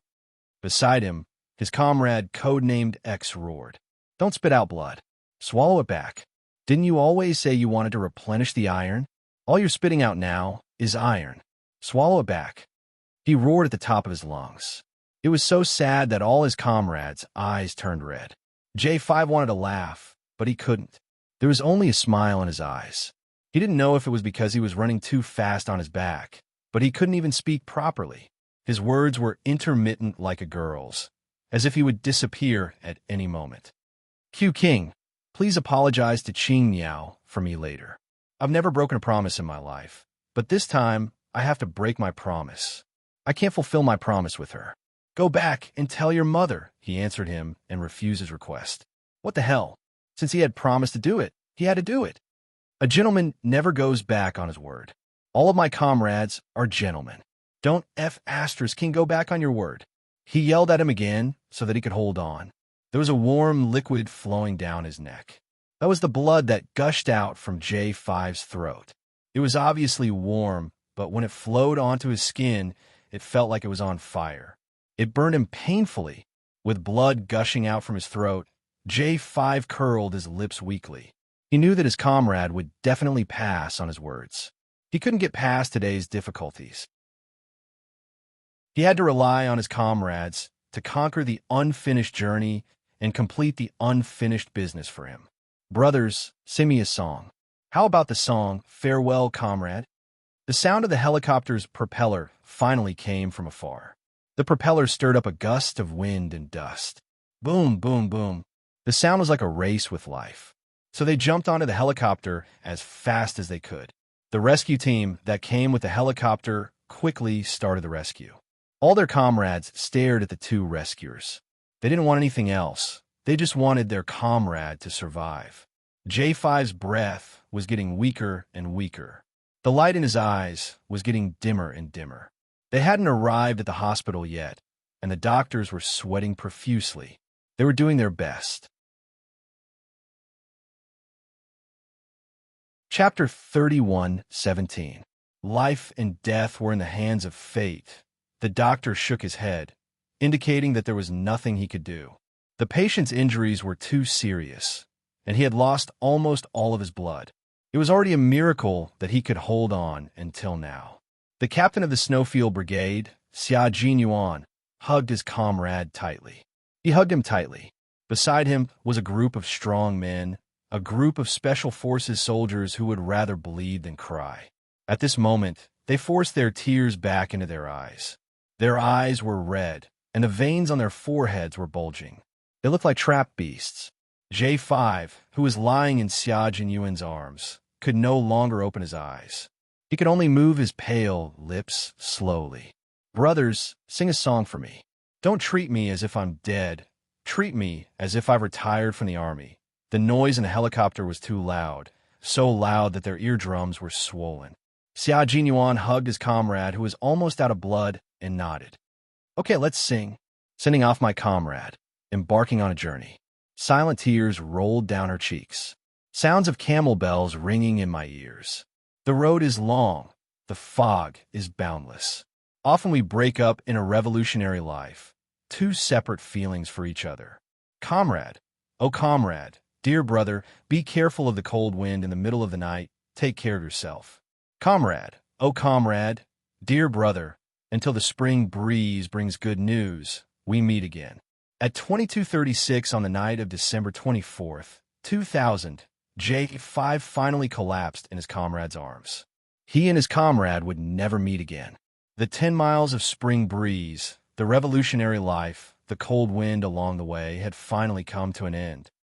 I washed his face clean and saw his smiling face. Other than the lack of color, it was as if he was asleep. "Little Fox, do you think J5 is just asleep?" The man's sorrowful voice came from the other end. Every word was sobbing. How everyone hoped that their comrade, their J5, was just asleep.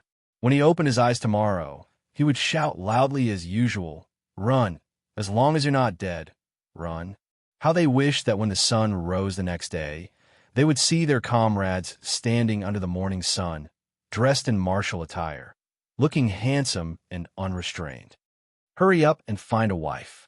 The whole camp can smell your hormones. How they hoped that they could hear his voice and see his smile again. Such hope turned out to be a luxury. Yi Qian's lower lip was bleeding from biting it. His mouth was full of blood, and his face full of tears. How could this be? How could this be? How could J5 be sacrificed? Yi Jian, who was far away in school, couldn't accept the sudden sad news. How could J5 be sacrificed? At the end of August, he had come to the airport to welcome his comrades who had returned from the competition. His voice and laughter still echoed in her ears. He had even promised to take her to the Shuiyu Brigade for basic training during the winter break. Yi Qian, Qian. S is Qian, of Qian's is Qian, of Qian's to Qian's Xia, to Qian's is Qian, and Qian's. There were still so many unfulfilled promises. So many unfulfilled promises. How could he sacrifice himself? Of Qian's. I'm going to send him off. I want to see him one last time.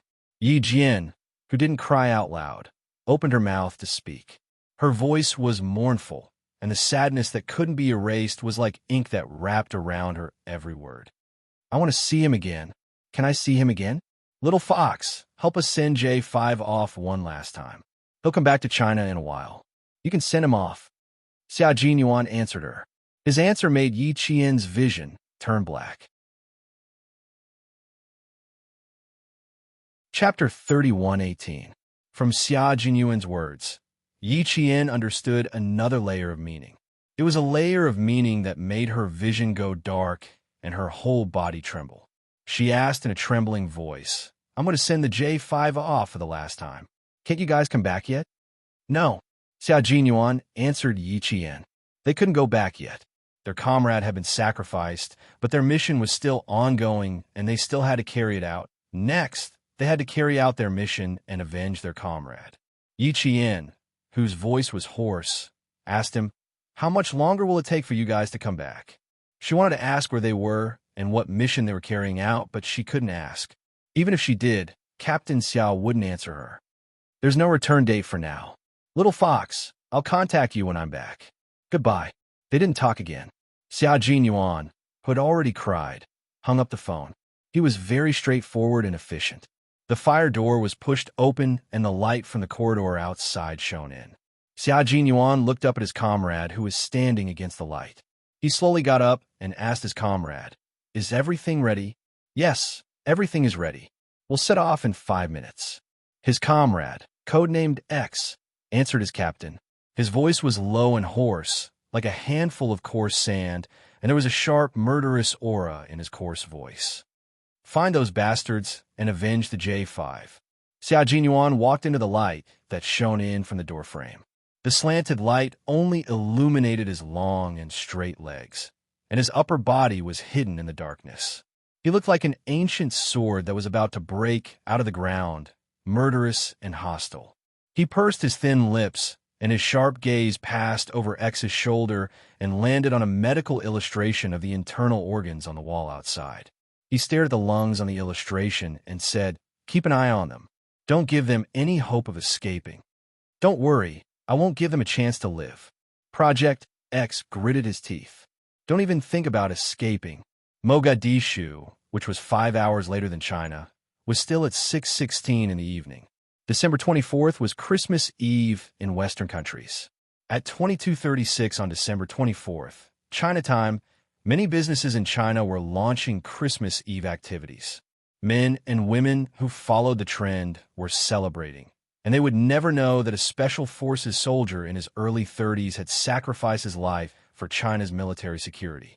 They also didn't know that while they were celebrating, a group of special forces loyal to the country and the people were in Mogadishu, the most chaotic city in the world.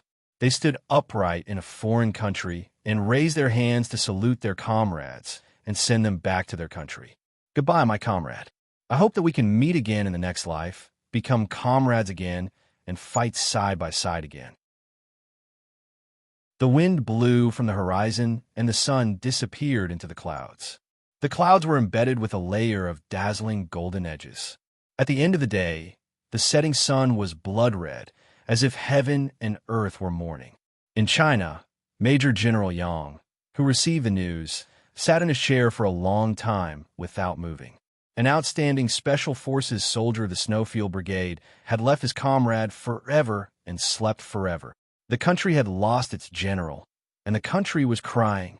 Major General Yang, who had been sitting quietly for 5 minutes, moved. He raised his hand and picked up the phone that he had pressed 5 minutes ago. He needed to call the University of Science and Technology of China. When he dialed the number, Major General Yang couldn't get it right 3 times in a row. His hands were shaking so badly that he kept slipping from the correct number key to another number key. At 1:00 in the morning, Yi Qian boarded the last plane to Jingxing. She needed to go to the military airport to welcome her comrade back. She wanted to send him off for the last time. Chapter 31:19. When Yi Qian received a call from Xia Jinyuan, he happened to walk out of the laboratory. Even now, he was still dressed in his military uniform and sat in the business class at the front of the plane. When he heard the sweet voice of the stewardess saying good night and sweet dreams to all the passengers, the emotions that he had been suppressing burst out again, and tears fell like rain. J5 said, "The job of a soldier is not for humans. But if you do it, you won't regret it." J5 said, "A person's life is only a few decades long.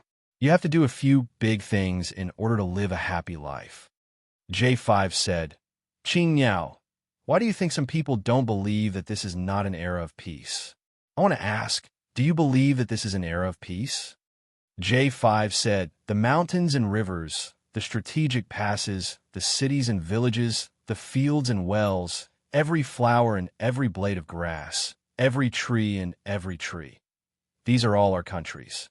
We have to guard them well. No one can step on them."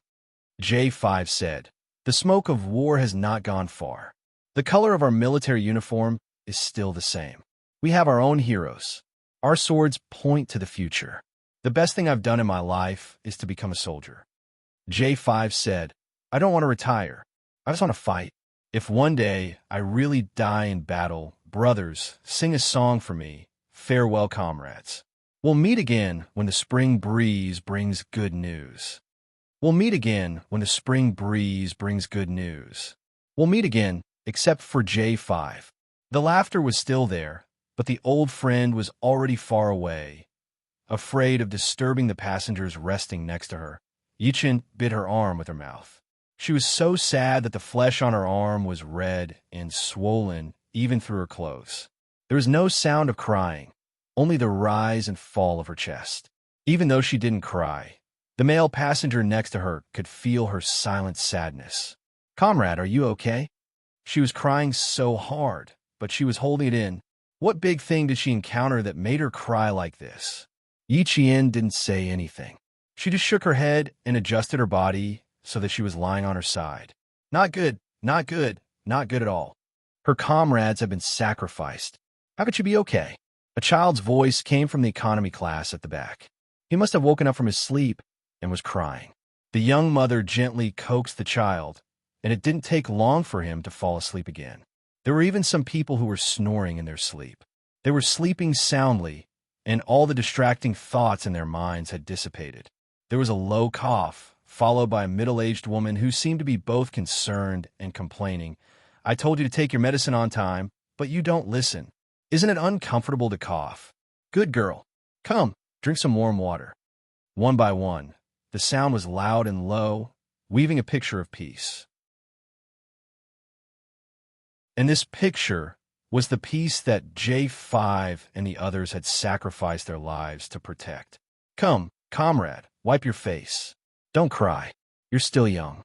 There's nothing you can't overcome. Don't cry. The middle-aged man handed a tissue to Yi Qian. This girl was crying too hard.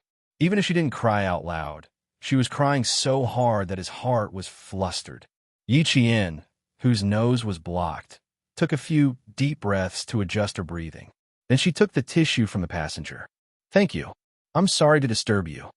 Her voice was so hoarse that she couldn't speak. The passenger softly sighed and said, You're welcome. Go to sleep. Then he didn't disturb the young soldier, who was crying silently beside him. Yi Qian sat in the aisle. After wiping her tears, she got up and went to the bathroom. She needed to wash her face properly. Chapter 31:20. When she returned, she saw a tall flight attendant standing next to her seat. When she saw her, the flight attendant handed her a glass of milk. Have some milk, it will help you sleep. It turned out that after she went to the restroom, the passenger on the other side of the aisle called for the flight attendant and asked for a glass of milk for Yi Qian. The warm care from strangers and the concern from all the people that the soldiers protected warmed Yi Qian's heart. J5 had said that this was the country they protected and the people they protected. Even if they had to sacrifice themselves for them, it was worth it. After drinking the milk, Yi Qian did not fall asleep, nor did she cry. She closed her eyes and recalled every detail of her time with J5. From the moment she boarded the plane to the moment she got off, she did not sleep for even a second. J5's body was secretly sent back to China on the morning of the third day. When it arrived at the military airport, it was snowing heavily. The cold wind blew large snowflakes, and heaven and earth used the purest colors to welcome the return of the martyrs. This was the third time Yi Qian had to face a sacrifice. The first two times, it was a comrade she had met by chance, and her feelings for him were not that strong. But this time, it was a comrade who had fought side by side with her. Standing in the snowy wind, Yi Qian felt her body shake violently when J5's body came down from the plane covered in a bright red national flag. Salute! A loud voice that sounded like the evening bell of heaven and earth came from the front. It was filled with sorrow and strength to welcome our martyrs back home. All the comrades of the Snowfield Brigade who were not on duty came. They were originally in the depths of the Daxing-Amling mountain range for winter training. When they heard that their comrade had died, the moment they heard the news, they shed manly tears. As the only female soldier in the Snowfield Brigade, Yi Qian personally put on the medal for J5, who seemed to be sleeping with a smile. J5, this medal should have been given to you by the leader, but your comrades said that I'm the only female soldier in our brigade, so they sent me to put on for you. Don't mind. Sleep well. Just sleep well underground. Don't worry about what's going on outside. We're here. We have guns, cannons, bullets, and the strongest national power. We will definitely guard this country that you love and the people that you love. We will carry on your last wish until we die in battle. J5, who had thick eyebrows, slender eyes, and a handsome nose, was lying in the coffin in his favorite military uniform. There was a faint smile on his face.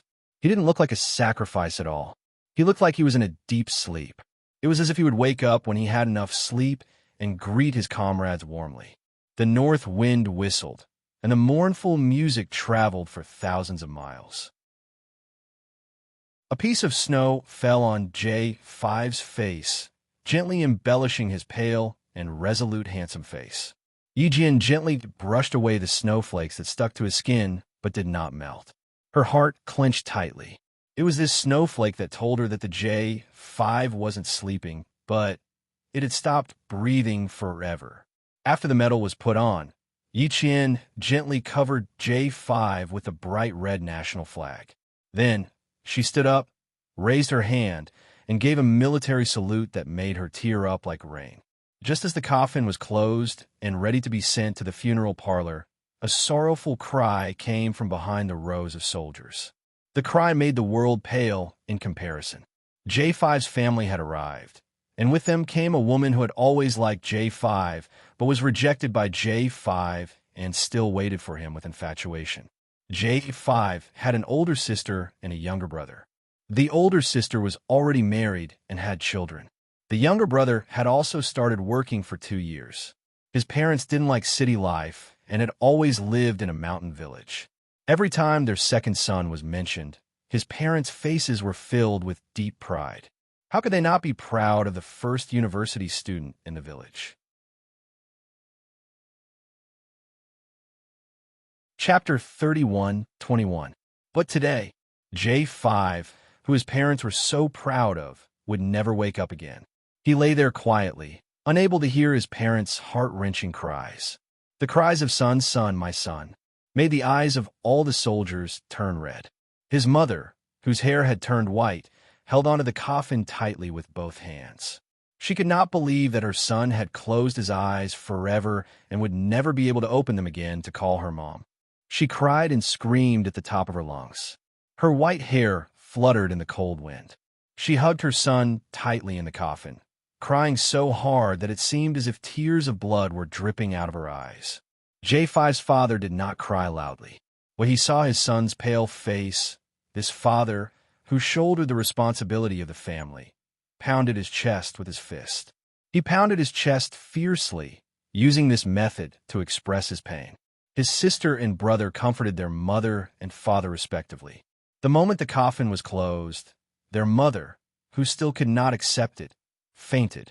When Yi Qian saw this, he cried so hard that he bit his lower lip until it bled. J5 came from a remote mountain village. The first person to be notified of his death was his younger brother, who was a police officer. His younger brother went back to the village to pick up J5's parents. It took them 2.5 days to arrive in the capital. A son was a mother's flesh and blood.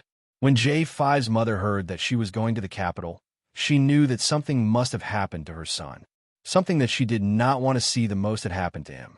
His mother, who was so sad that she fainted from crying, was helped into the car by his sister and Yi Qian.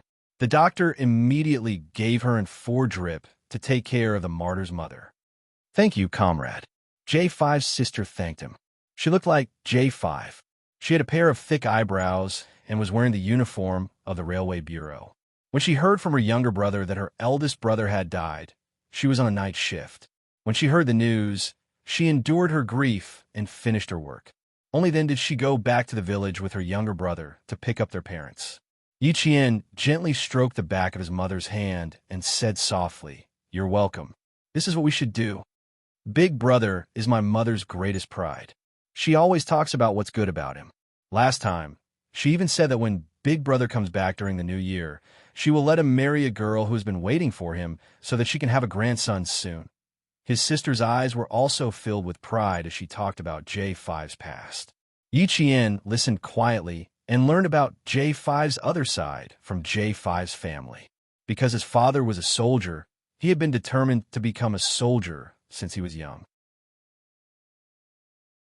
From the time he was sensible to the time he entered university, whenever someone asked him what his wish was, he would always answer that he wished to become a soldier. Today, he had finally become a soldier who was indomitable and respected by all. J5 wasn't buried in his hometown. He was buried beside the countless heroes and martyrs who sacrificed themselves for the country. He laid to rest here, waiting for the 10-mile spring breeze to reunite with him. White chrysanthemums were placed in front of the tombstone one by one. Yi Qian looked at the valiant and heroic J5 in the photo. He saw the fearlessness in his eyes, the determination in his eyes. The snow was very heavy. It was so heavy that the snow and fog blurred everyone's vision. The soldiers standing in front of the tombstone took off their hats and saluted. They were sending their comrade off on his last journey. Pigeons, cranes, eagles, weaving sparrows, walking cuckoo, pond herons, sparrows, loons, snow eagles, Z7, T6, and so on. They were all comrades that Yi Qian knew. Yi Qian looked at the familiar faces in front of him. He saw their red eyes and clenched fists when they took off their hats. Only then did Yi Qian know how important their comradeship was. Chapter 31:22. Their silent grief shrouded the graveyard. The atmosphere was so oppressive that it felt like there was a boulder pressing down from above. The cold air was compressed into an invisible wall, and everyone was crying silently under this wall. J5's parents were not as emotional as they were yesterday. The white-haired mother caressed J5's picture on the tombstone with her rough hands. "Son, your comrades are here to send you off. You have to bless them and keep them safe, okay? You're gone, but your comrades are still alive. You have to bless them and keep them safe." She cried too much. Her voice was so hoarse that every word was unclear. Even so, all the soldiers of the Snowfield Brigade, standing in front of the tombstone, could hear her. Major General Young wiped the corners of his eyes as he put on his military cap.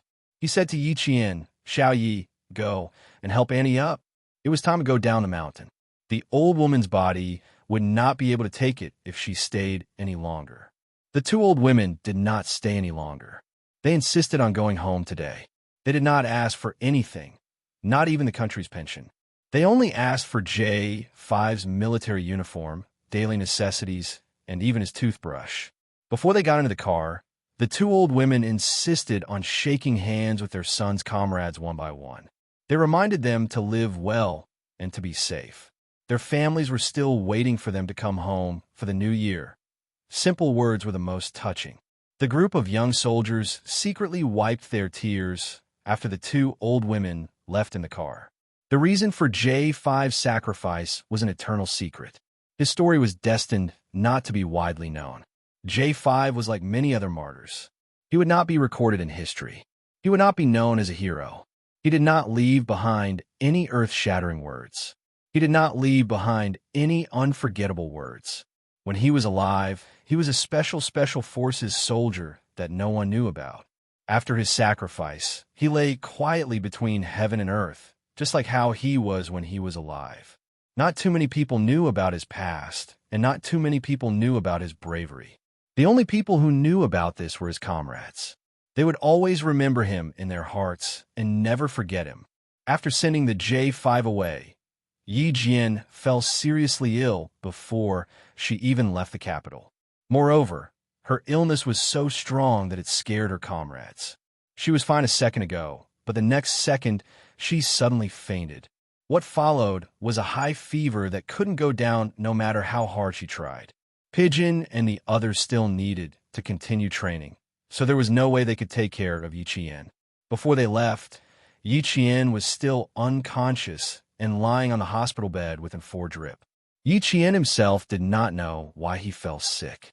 When he was awake, he was accompanied by Commander-in-Chief Xia. Seeing that Yi Qian had woken up, Commander-in-Chief Xia, who had never been so nervous before, immediately let out a long sigh of relief. He was finally awake. After sleeping for a day and a night, Yi Qian woke up to a meeting with Commander-in-Chief Xia. It was a very serious meeting, but it was also a meeting that cleansed the soul. "Little Yi, remember, none of us will forget J5's sacrifice. We will not forget his past. He used his sacrifice in exchange for the safety of thousands of families. Even if no one knows, he is still a hero in everyone's heart. He will be praised from generation to generation. He will be admired and remembered by the people of the world. A mountain is mighty because of its ridge. A house is strong because of its beam. A nation and a country stand tall because of its hero. No hero who sacrificed for the country will be forgotten. You remember him, I remember him, and your comrades remember him. J5 also remembered you before he died. Little Yi, this is eternal."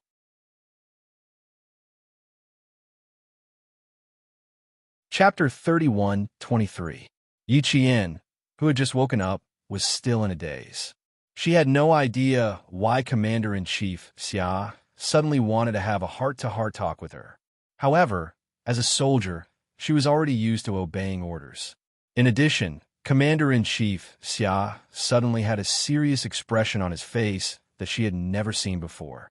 This made her heart tremble violently, and she temporarily suppressed the dizziness in her head.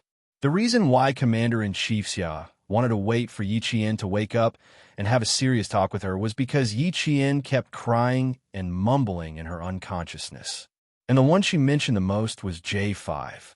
Commander-in-Chief Xia could hear her fear from her unconscious murmurs. She was afraid that one day she would forget about J5. She was afraid that one day J5 would no longer be remembered. This child, when she was tough, all the male soldiers admired her. But when she was soft, she was so soft that it made their hearts ache. A child who valued friendship and loyalty would always be more hurt than others.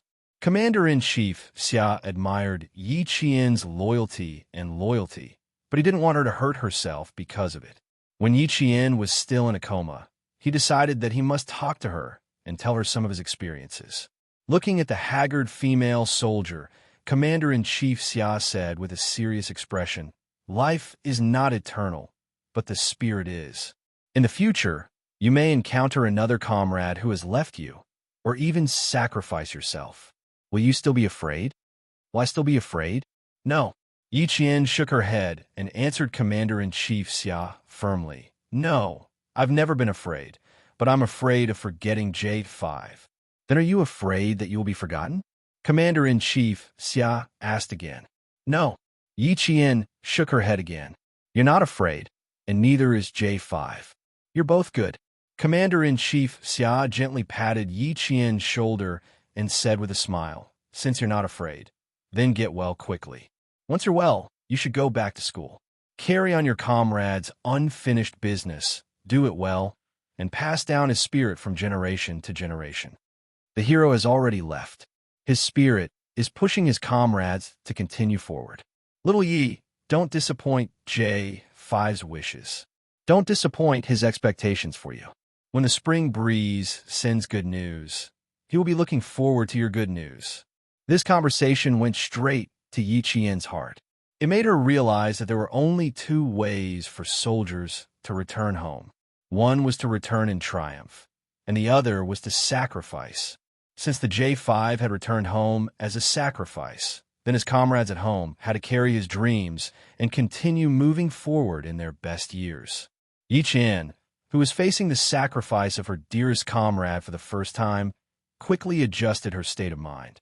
She carefully stored the beautiful memories of herself and J5 in the depths of her mind. She placed the beautiful memories and the beautiful moments they spent together in the deepest part of her heart. She would always remember that there was such a great soldier in her life. After returning to school, Yi Qian had lost a lot of weight. Her small face, which was already the size of a palm, looked even more beautiful and delicate. Suan envied her for a long time. If she saw Yi Qian suddenly lose so much weight, she would definitely pester her to ask how she could lose weight in a few days. But this time, Suan didn't ask, because she saw the sadness in Yi Qian's eyes. It was a kind of sadness that she didn't dare to disturb. She was afraid that if she accidentally touched Yi Qian, she would make Yi Qian cry. She secretly said to He Jing, "Something big must have happened. Let's not tease her too much for the next few days. Don't tell her any jokes. I feel like this isn't the right time to tell jokes."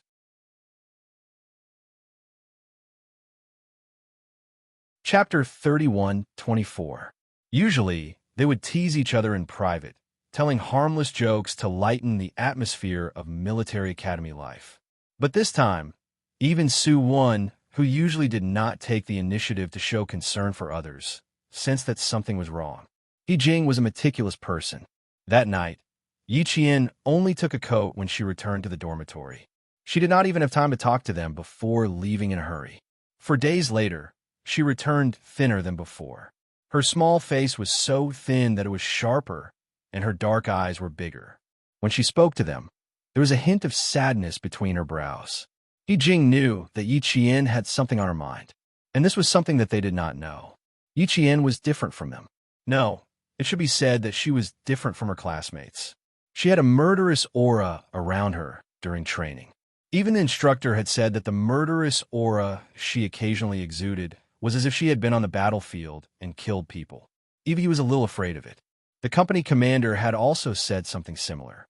Especially in the first half of the year, Yi Qian's performance far exceeded the average first-year military academy student. Her battle plan was very mature, and every step she took was very strategic. If not for the fact that her army was too weak, the third-year seniors would not have had a chance of winning. Yi Qian was different from them.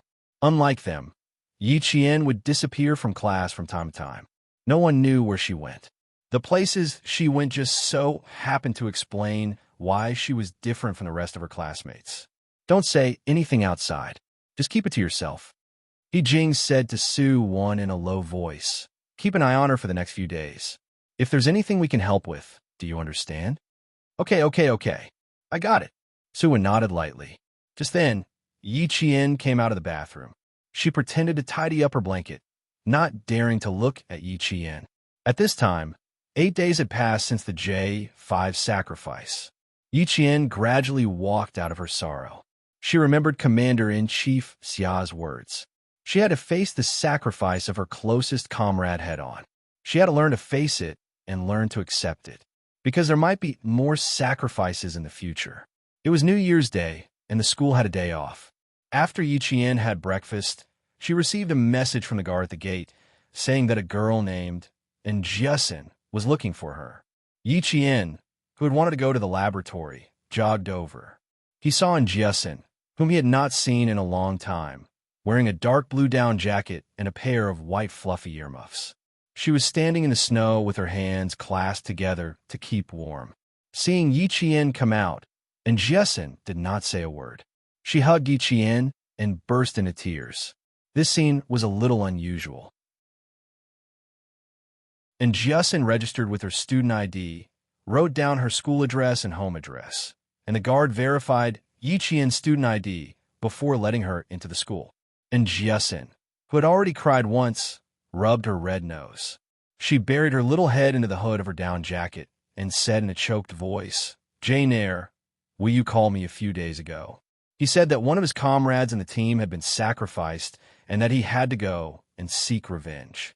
If he was lucky enough to come back alive, he would immediately come and find me, whether I agreed or not. He had to kidnap me and make me his girlfriend. I was revising at the time. I thought he was joking with me, so I didn't take it to heart. But yesterday, I received a letter from him. Look, she took out a crumpled letter from her pocket. She had just taken out the letter when she started crying again with white steam coming out her mouth. This is his will. I received his will.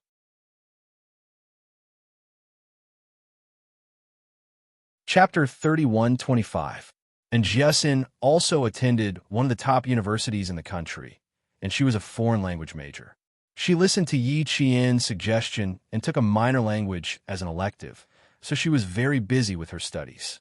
In addition, she was deeply influenced by Yi Qian in high school and middle school, so she knew that the best time to study was to do her best and not just play around. Therefore, even during the holidays, she would try her best to improve her professional standards. Now, she was already translating original works in foreign languages with the translation department in her second year of university.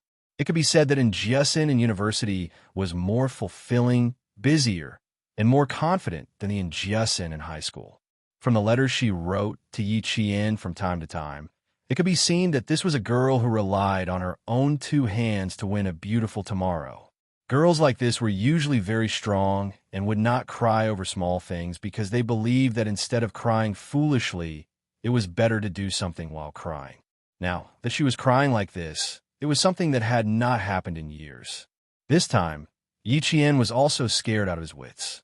He felt as if he had fallen into a cold lake. A sense of suffocation washed over him, and his limbs were so stiff that he almost lost his balance. "Don't cry, calm down." Yi Qian did not immediately reach out to take the letter. Instead, he took out a glove from Jiasin's pocket and wiped her face a few times. "Wipe your tears clean." And Jiasin, who was crying loudly, did not notice Yi Qian's strange behavior. When she was provoked by Yi Qian's cold voice, she habitually closed her mouth like she did in high school.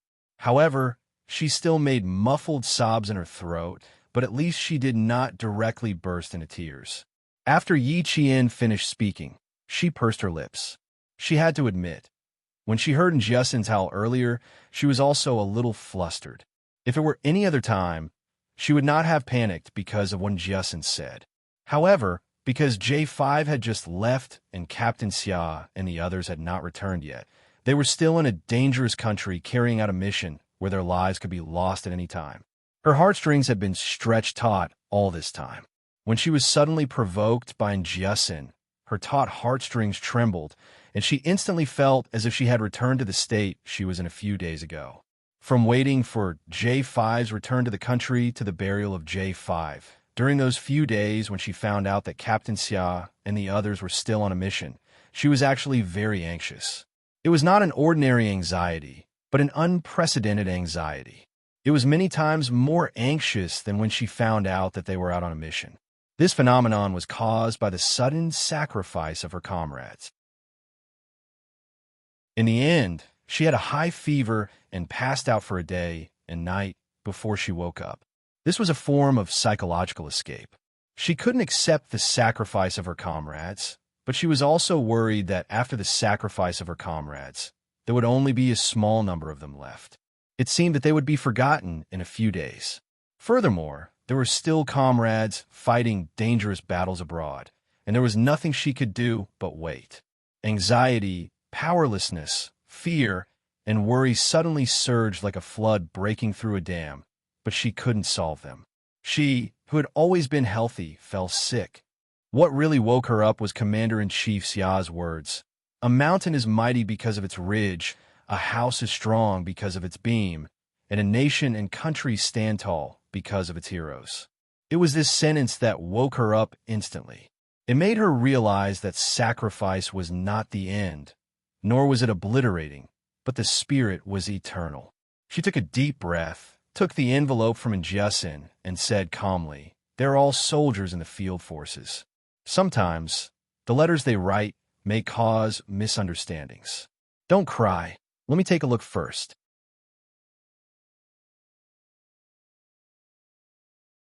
Chapter 31:26. All right, take a look first. I won't cry, I won't cry. And Njiesin also took a deep breath and let the cold wind blow into her chest in an attempt to temporarily freeze the uneasiness in her heart. But for some reason, she suddenly burst into tears again. "Jane Eyre, you said he's in the field forces. Is that place very, very dangerous?" "No, no. How could there be any danger now? There's no war, it's just training. There's no danger. There's no danger at all." Yi Qian knew that the T6 combatant must not have told Njiesin much about it. She was at a loss for what to do when her good friend burst into tears like this. It was snowing heavily in the city during New Year's Day. This was already the second winter snowfall, and the snow was falling heavily. Before long, the two of them were covered in a layer of white. A row of third-year students who had just finished sweeping the snow on the side of the road were returning neatly with brooms in their hands. When they heard the sound of a girl crying, they couldn't help but look over from the corner of their eyes. When they saw a girl in a down jacket standing in the white snow with a student from their school comforting her beside her, they looked away. Crying usually only happened in the first month of freshman year. After a month, the crying would basically disappear. Even if someone wanted to cry, they would find a place to hide and cry, too embarrassed to show their faces and make a sound. It was extremely rare to see someone like Njiesin wailing without any regard for her image at the University of Science and Technology of China. There won't be any danger. Look at his baby face and delicate features. At most, he's a clerk. How could there be any danger? All right, can you stop crying? Everyone's looking at us. It's definitely not a suicide note. You must have misunderstood. Yi Qian knew that the Special Forces soldiers of the Snowfield Brigade would always write a suicide note when they went out on missions. However, they would never mail out. That was because they did not wish for a suicide note to be mailed out one day. As he tried to persuade her, Yi Qian also calmed down. It was unlikely that it was a suicide note. The T6 combatant would not ignore the rules and send out a letter that would cause panic among his loved ones. If it was not a suicide note, could it be a love letter with the intention of scaring them? Thinking of this, Yi Qian's face darkened a little. With the Snowfield Brigade soldiers who did not play by the rules, it was not impossible for them to write a love letter with the intention of scaring them. Furthermore, the relationship between the T6 combatant and Njiesin was unclear. It looked like they were in contact, but they rarely did. They looked like they were together, but they were actually not really together. It could be said that the two of them were in an ambiguous relationship be Yi Qian. With such a relationship, it was really possible for T6 to send such a love letter to Unyielding. The suicide note, SSTS, was a suicide note. Says TT to write to, as longs to be to test this to eat. After Yi Qian finished reading the letter from the beginning to the end, he heaved a sigh of relief in his heart. Strictly speaking, this was not a love letter, so it was even more unlikely that it was a suicide note. It was just a heartfelt letter written before a battle. She was afraid that she would not be able to return, afraid that she would never be able to speak again, and afraid that she would leave behind her greatest regret this time. That was why she wrote this letter. This letter was probably written by the T6 combatant before he went out on his mission. It was a heartfelt letter written after J5's sacrifice. After she found out that Captain Xia was still fighting overseas, she also found out that the T6 combatant had also gone out on a mission. It was also a very dangerous mission. However, when had the Snowfield Brigade's special forces ever not carried out a dangerous mission?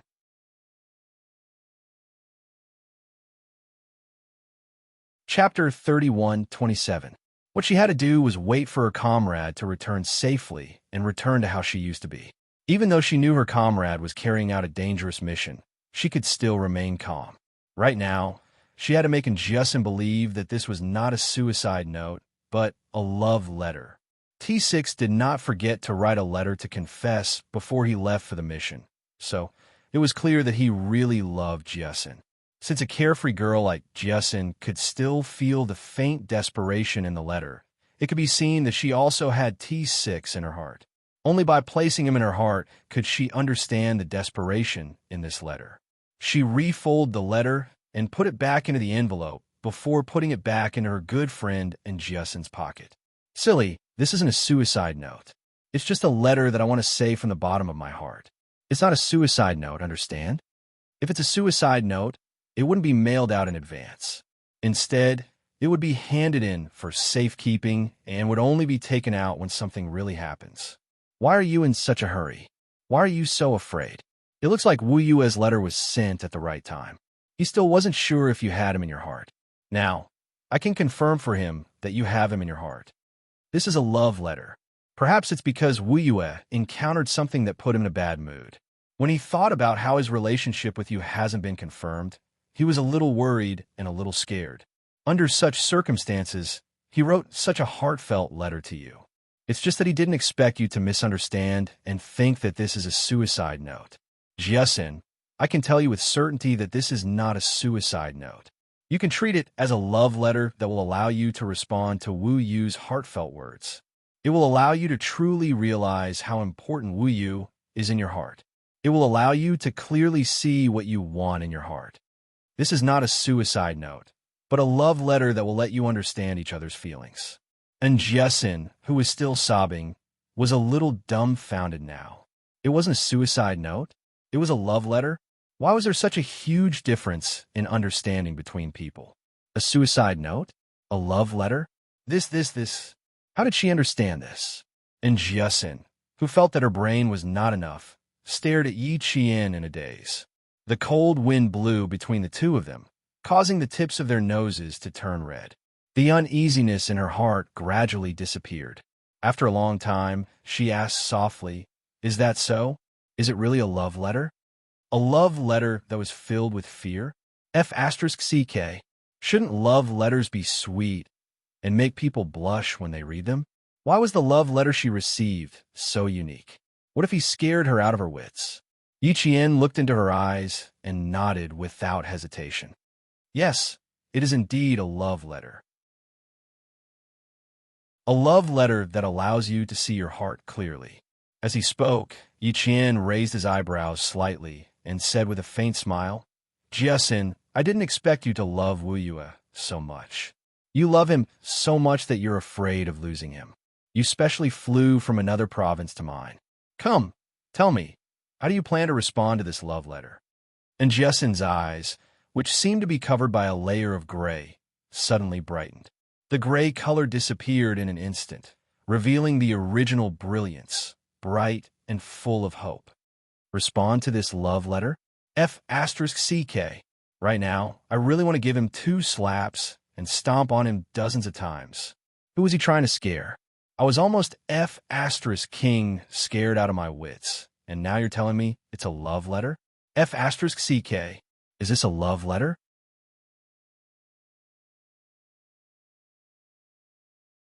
Chapter 31:28. Jane Eyre, are you sure you're not seeing things? Are you sure this is a love letter? Why does it look like a suicide note to me? Although she said that, she already believed that this was a love letter and not a suicide note. That was why the color in her eyes was so bright. Yi Qian replied with certainty, "It is indeed a love letter, but a rather unique one. It's not a love letter that an ordinary person can write." Why, you don't believe me? Well, have I ever lied to you? Not really. Ever since she met Yi Qian, she had never lied to herself. And Jiesin shook her head and put the last bit of uneasiness in her heart back into her stomach. She took out a pair of wool gloves from her down jacket pocket and heroically wiped the tears off her face. She complained, "I haven't cried in a long time. There's too much salt in my tears. It's salty enough to break the skin on my face. It hurts so much. I'll go to your dorm room later and apply some Unyielding." You have Unyielding in your dorm room, right? That bastard. If he wrote a love letter, so be it. How could he write such a love letter to me? I'm about to kneel in front of him. She probably didn't want the gloves anymore. She rummaged through her pockets, but couldn't find any tissues. Her nose was blocked by a clear liquid that made it difficult to breathe. She simply covered her nose with the gloves and blew her nose violently. Yi Qian couldn't help but frown at her bold and careless attitude. "You don't want the gloves anymore? Aren't you afraid of the cold?" he asked, and Jiesin waved her hand. No, it's not cold. It's not cold when it snows. It's cold when the snow melts. What's so cold about this?" Her heart felt alive, and her whole body felt warm. She wasn't cold at all, and Jiesin was completely reassured by Yi Qian's words. She took out the letter and was about to read it again when Yi Qian grabbed her wrist and laughed. "Read it in my dorm room. Aren't you afraid that the wind will blow the letter away? It's even better if it blows it away. It saves me from being scared. Who would write a letter like that? He said that if he were to die, he would regret not telling me that. It's up to him to say it or not. Who are you trying to scare?" She spoke briskly, and Yi Qian couldn't help but tease her. "He doesn't need to scare anyone. He just needs to scare you. What do you think? Now you know how important Wu Yu is to you. It doesn't matter. It doesn't matter. I don't want to talk to him." Now that her sadness was gone, and Jiesin's little tail was raised again, she took small, quick steps and even enjoyed the scenery of the University of Science and Technology with interest. Yi Qian glanced at his good friend who still wanted to put on airs in front of him and said deliberately, "Since it's not important, I'll just tell him that you don't like him the next time I see him and tell him to hurry up and find another girlfriend." Wu Yu is not young anymore. Since you don't like him, don't drag him on. Just say it clearly. Don't play with people. Who played him? Who played him? Would he dare to find another girlfriend? I'll castrate him. Upon hearing her friend's words, and Jiesin, who had been cocky just a moment ago, suddenly cowered. She muttered in a low voice, "I didn't say that I wouldn't agree to his request. It's just that he's not coming, and he's not saying anything. Am I supposed to take the initiative? That means you like him. Okay, I'll tell Wu Yu the next time we meet." Yi Qian saw his good friend's hesitation and found it funny. "He's not taking the initiative. It's okay if you take the initiative a little. Don't tell me you're embarrassed. Who's embarrassed? When have I, and Jiesin, ever been embarrassed?" And Jiesin, who had lost her tail, suddenly exploded. She raised her eyebrows and glared at him. "There hasn't been anything that could make me embarrassed."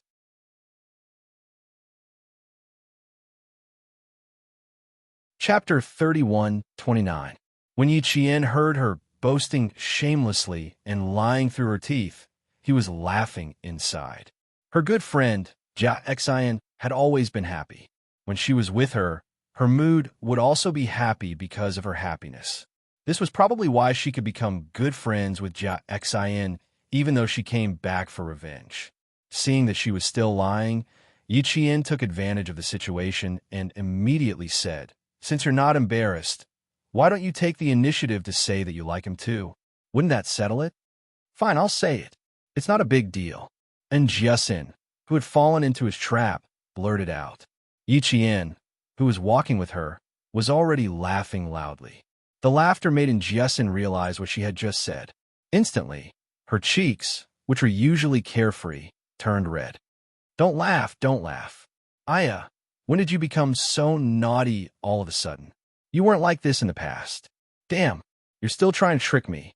She was finally embarrassed. When Yi Qian saw this, the smile in his eyes deepened. Jiasin, what you said in this letter is from the bottom of his heart. He really wants to be with you. Since you have him in your heart, don't be afraid. Bravely take a step forward and accept him. Do you still remember what we talked about at the hotel last time?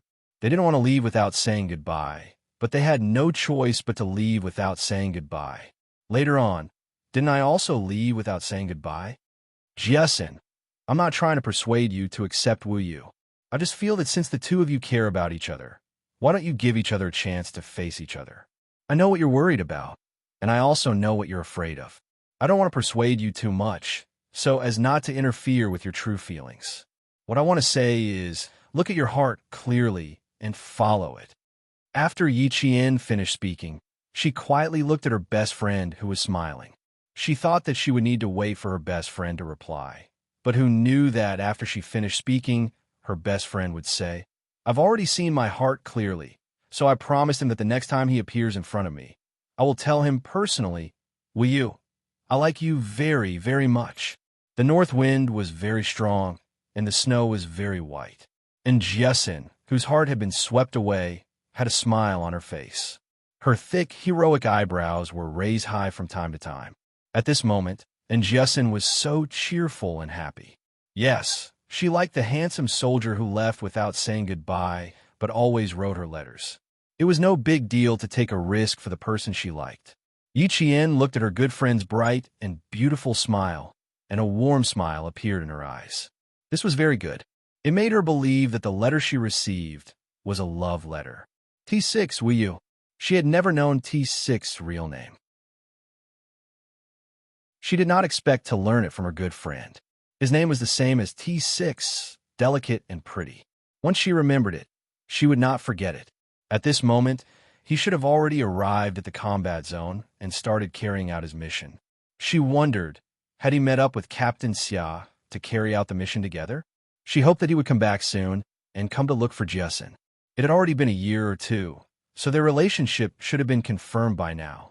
A high-risk professional soldier and a university student who wanted to join a foreign company as a senior translator were a good match for each other. And Jiasin trusted Yi Qian very much. When Yi Qian said that this was an unusual love letter, she also firmly believed it. The main reason was that T6 had taken an unusual path in her heart.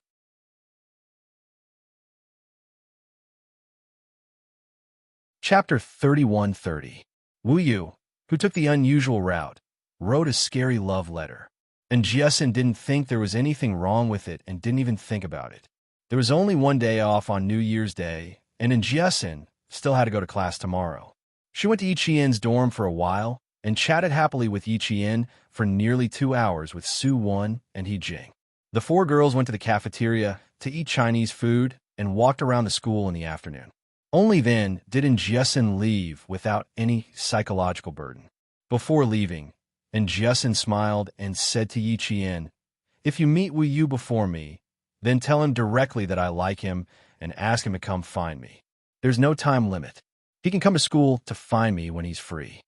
Yi Qian, who couldn't leave school, stood on her own campus and said to her friend with a bright smile, I hope that you can express your feelings to him personally and not through me. Of course, if I meet with you before you, I'll remind him appropriately so that he can understand your feelings. Okay, then it's a promise. And Jiasin, who had only stayed at the University of Science and Technology for 6 hours, smiled and high-fived Yi Qian. When she came, she was in a daze, but when she left, she was full of sunshine. After New Year's Day, the learning atmosphere and training at the University of Science and Technology became more intense. At the same time, the school's New Year's Literary Gala also entered into intense preparations. At this time, Yi Qian realized that she really didn't have any literary talent. Dancing? I don't know how. Singing? Sorry, I don't know how either. Playing the piano? Ha ha ha. Ha ha ha that. I haven't learned it before. Skit? Crosstalk? Come look at my face. I don't have any talent on my face. Yi Qian was a little nervous facing the questions of the class committee member in charge of the program, Lu Yang, mainly because she didn't know what to ask. The more she asked, the more she didn't know. The more she asked, the more the class committee member's face fell. At this time, she didn't dare to look at Lu Yang's face. I really don't know anything. I don't know anything. I've never learned anything. I'm sorry. I really got the wrong person. Yi Qian put his palms together and apologized sincerely. There was no other way. She really didn't know anything. She didn't know anything about performing arts. She wasn't being modest, but she had never learned it before. Lu Yang thought that her famous classmate from Yi Qian would be able to come up with a good performance. But in the end, he didn't know anything. She was dumbfounded. In the eyes of her classmates, Yi Qian was omnipotent. There was nothing she couldn't do. However, this time, she actually said that she didn't know anything. Even the class committee felt that it was rare. Yi Qian was also quite sad. When it came to performing arts, she really did not have any merits. It was a cruel reality that she had never taken to heart. That's impossible. Why wouldn't it be possible? How was she going to sing the choir at that time? Lu Yang, who had suffered a blow, turned around in a daze and muttered to herself. Su Wen, who was beside her, laughed so hard that her stomach almost cramped. It was only with He Jing's help that she managed to stabilize her body. Only then did they realize that the big sister in their hearts was seriously lacking in arts. However, what made them want to laugh even more was Lu Yang's devastated and hopeless expression. Yi Qian glanced at them. After glancing at them, she also felt that it was very funny. She pursed her lips and lowered her head to laugh.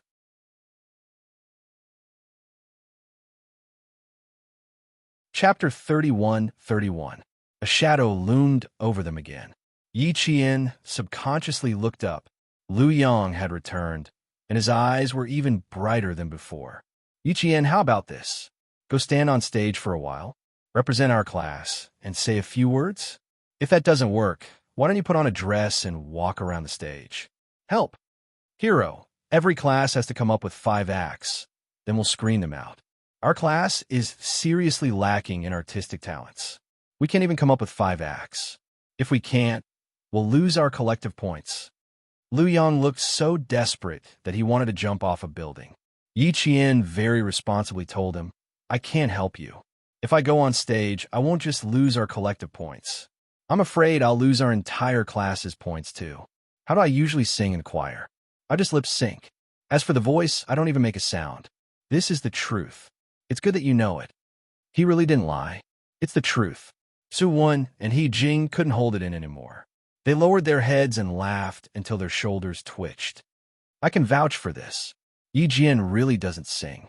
She always moves her lips, and at the same time, she uses her expression to make up for the regret in her voice. Everyone can see that she is trying very hard to sing with everyone. He Jing rubbed her stomach and stepped forward to testify for Yi Qian. Su Wen raised his hand in agreement. It's true. I'm not lying to you. There were only 3 girls in the class. Yi Qian was completely eliminated. It was impossible for her to contribute to a show. The hopeless class committee finally gave up and left. Su Wen pretended to be unhappy. Hey. She stopped Lu Yang and pointed to herself. I'm also a girl. He Jing is also a girl. Why don't you ask us? Don't ask me. I don't know anything. I only know how to be an audience member. He Jing, who was called out, immediately stood up and stood on Yi Qian's side. She solemnly declared that she also didn't have a talent show. Lu Yang, whose eyes were shining, placed all his hopes on Su Wen. Come, tell me, what's your specialty? Singing? Dancing? Playing the piano? I don't know how to sing. Su Wen replied. The burning in Lu Yang's eyes slightly lowered. Dancing? Su Wen deliberately teased Lu Yang until her heart was in her throat. Lu's burning hot again, she asked Su Wen eagerly, Do you know how to dance? Give me a definite answer. Suwon rubbed her nose and said with a smile, So. The dawn arrived, instantly illuminating Liu Yang's gloomy inner world. Family. You're my family. That's. Give me a solo dance. Liu Yang was so moved that she was about to cry. Suwon, who came from the capital, chuckled. You're so touched just by dancing? Since I know how to play the pipa, won't you have to call me sister? Ha ha ha. Come, call me big sister, and I'll play ambush 10 miles for you. Sister, my dear sister. You are my sister. Liu Yang, who was already in despair, was so happy that she was grinning. She originally thought that the girls only needed to come up with a performance and the boys would take care of the rest. Who would have thought that a glimmer of hope would solve 2 problems at once? It was like a dream. Okay, I'll do 2. 1 to dance, 1 to play the pipa. Go to your work, little brother. I'll take care of the rest. Don't worry. Suwon looked at Yi Qian meaningfully. Yi Qian's heart trembled for no reason. This guy, why is he looking at me? I can't do anything.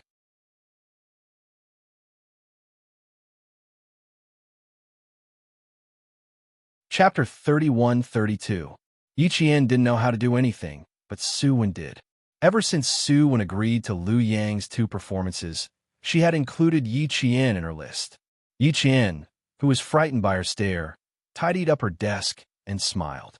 You can go back to the door now. Do you need to continue studying? After New Year's Day, all students divided their time into 2 parts. The first part was training, and the second part was studying. It could be said that every student's schedule was very tight. Even students like Yi Qian, who usually focused on both training and studying, were no exception. In the past, after self-study, all the students in the class would leave within a minute. However, things were different now. They would take the initiative to study in the classroom until it was almost time for roll call before leaving in a hurry. Roll call was at 9:50, and it was already 9:40. Yi Qian, who had a good schedule, didn't plan on staying in the classroom. Plus, with Suwon's expression, she just wanted to leave as soon as possible. Don't tell me this guy wants me to dance. Suwon was already prepared for her to leave.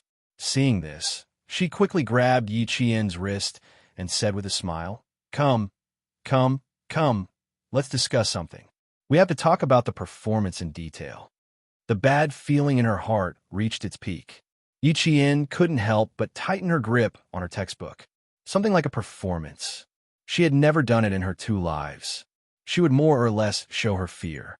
However, if they really wanted her to do it, she would do it. It wasn't a big deal. At most, she would make a fool of herself and make everyone happy. With this thought in mind, she calmed down. Yi Qian raised her eyebrows and said directly, How do you want to talk about it in detail? Make it short. Pick the important things and finish in 3 minutes in time for roll call. The performance was simple, but also not simple. Suwon would be responsible for most of it. She would be responsible for playing the piano and teaching. Yi Qian only needed to be responsible for learning and acting. The sword dance of ambush from 10 sides. When Yi Qian heard this, his interest was greatly piqued. He didn't even think about it. Under Suwon's mischievous smile, he readily nodded, Sure, no problem. Suwon was dumbfounded. This, he agreed just like that? You don't even need to think about it? This was not in line with the script. Of course, I've always had a strong sense of collective honor. Since you're lacking a backup dancer and you've chosen me, I'll do it. What? Are you looking down on me now? As a member of the class, they naturally had to have a sense of collective honor. How could they be alone and immerse themselves in their own matters? Moreover, in her previous life, she had heard the pipa song of 10-sided ambush in a certain movie's promotional video. At that time, she had been very shocked, and the memory was still fresh in her mind. No, of course not. It's just that there's no sense of accomplishment.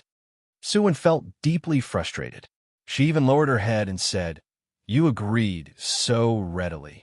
I don't feel any sense of accomplishment. I was still thinking about how to persuade you, how to convince you, but you agreed without even thinking about it. The lines that I prepared in my heart were all useless. It's so stifling. He Jing looked at Suwon with pity. This child still didn't understand Yi Qian. She still wanted to make things difficult for Yi Qian. How could that be? Who was Yi Qian? He was the Yi Qian who wasn't afraid of any difficulties. He also wouldn't show his cowardice. He was the Yi Qian who could take control of the situation. How could she be afraid and need others to persuade her? Completely not. No matter how difficult the situation was, other people might be afraid, but Yi Qian definitely wouldn't be.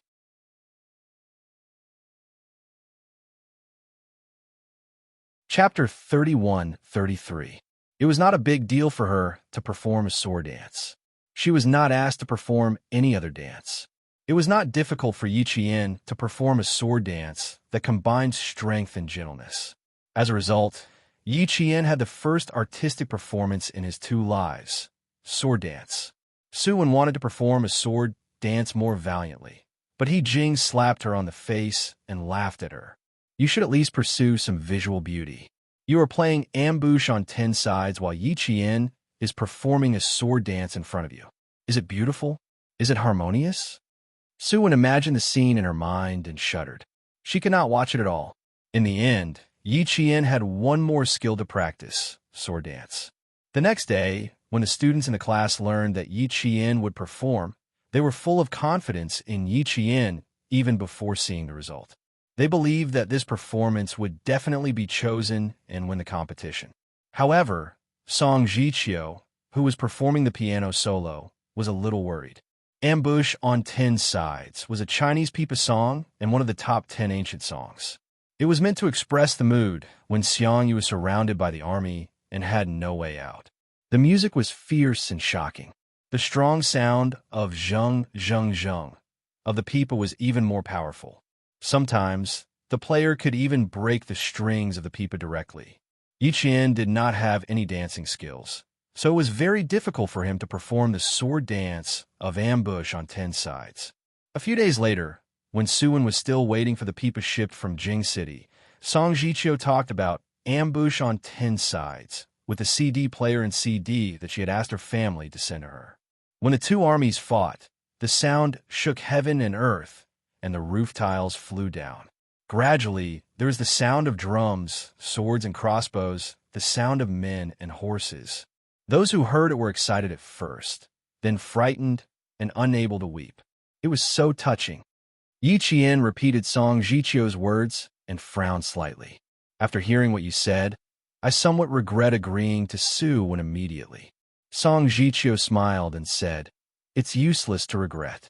There are still 20 days before the performance. You can familiarize yourself with the music of Ambush on 10 Sides first. This is a CD. Listen to it first, and you will know what to do. Then he said to Su-wen, although your pipa hasn't arrived yet, you can teach Yi Qian the movements first so that she can learn them in advance. When your pipa arrives, you can rehearse with your song. There won't be any delay in time. Su-wen did not think of this. She only cared about her pipa, which was not in her hands yet, so she could not play it. He quickly nodded and said, All right, I'll teach Yi Qian today. Yi Qian had already started to listen to the whole song of Ambush on 10 Sides, which was 5 minutes and 19 seconds in total. At the beginning, there was a series of urgent notes, which made his heart tremble. Probably because he was a soldier of the Special Forces, Yi Qian had never learned to dance or listen to the whole song of Ambush on 10 Sides, but he had already fallen in love with this famous song. It was as if he could hear the sound of drums and bugles and the shouting of people fighting for their beliefs. Especially in the last 4 minutes of the song, Yi Qian's face became extremely solemn due to the sad and stirring melody of the wind and rain. In the end, the music stopped abruptly. Yi Qian felt his heart tighten violently, and there was an indescribable sadness in his heart. The indomitable conqueror was not a coward who gave up and fled. He knew that once the war started, there was no turning back, but he still fought resolutely. In the face of the torrential river, he sighed and said, It is not the war that kills me.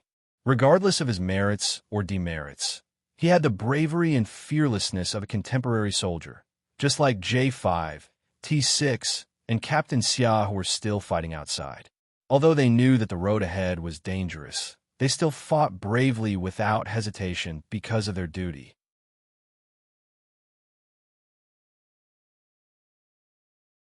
Chapter 31-34. Yi Qian had never wanted to do something perfectly. She didn't know why she was so infatuated with the ancient song, Ambush from 10 Sides. After that, Yi Qian diligently learned from Su Wan. She treated this sword dance as a compulsory subject and studied it seriously.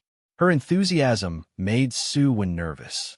She was afraid that she would make a mistake and become a sinner.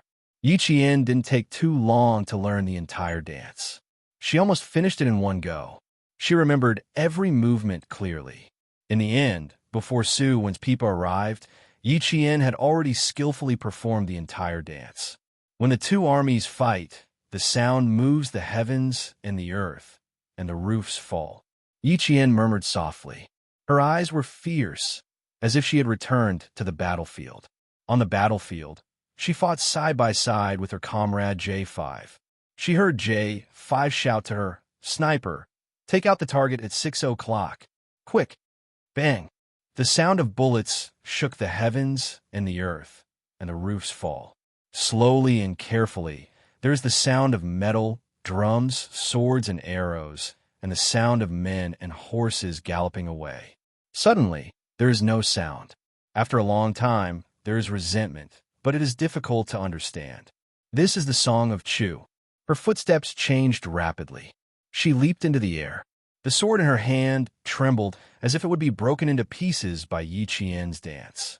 Amidst the gunfire, her comrades cooperated and protected each other.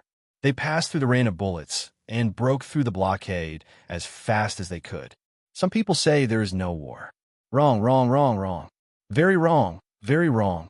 The wars of the present age are not something you can see or hear. It is not something you can understand. Some people say there is no sacrifice. Wrong, wrong, wrong, wrong. Very wrong, very wrong. Without sacrifice, there is no peace. Without sacrifice, there is no peace. The mournful yet strong. This is the elegy of the king of Xiang. The sound of generosity, the sound of farewell. She bent her waist, turned her body, and thrust her sword backward. The sword trembled and clanged. The unseen sacrifice, the unseen tragedy, the unseen danger, the unseen darkness, all of this was because someone was protecting and stopping them. If they were sacrificed, their grief would only be borne by their closest comrades and loved ones, while they would continue to live a peaceful life and grow old together with their loved ones. However, the person who sacrificed himself was destined to have no fate with the girl he loved. Along with the entire ambush on all sides, peep a song.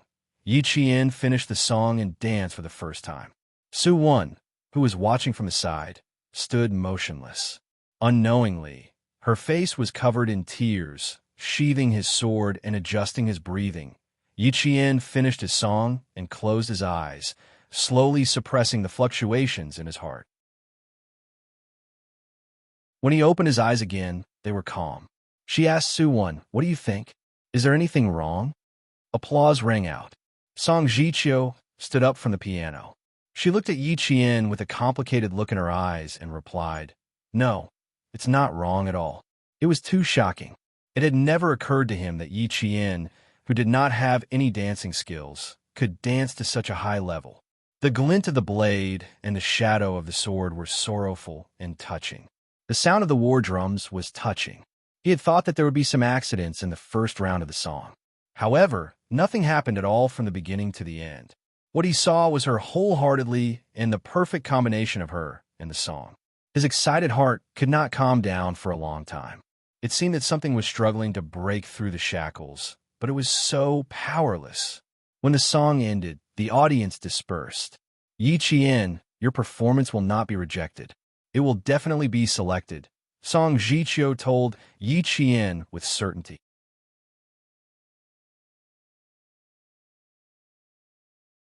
Chapter 31-35. On the other side, Su Wan finally got over her sadness. She wiped the cold tears off her face and apologized for her loss of self-control. "I'm sorry. I lost myself a little bit.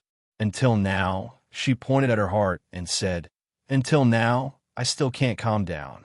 Yuchien, you're really awesome. It's the first time I cried while watching a sword dance. It was as if Yuchien had traveled through time and space and danced for this famous song based on his own experience.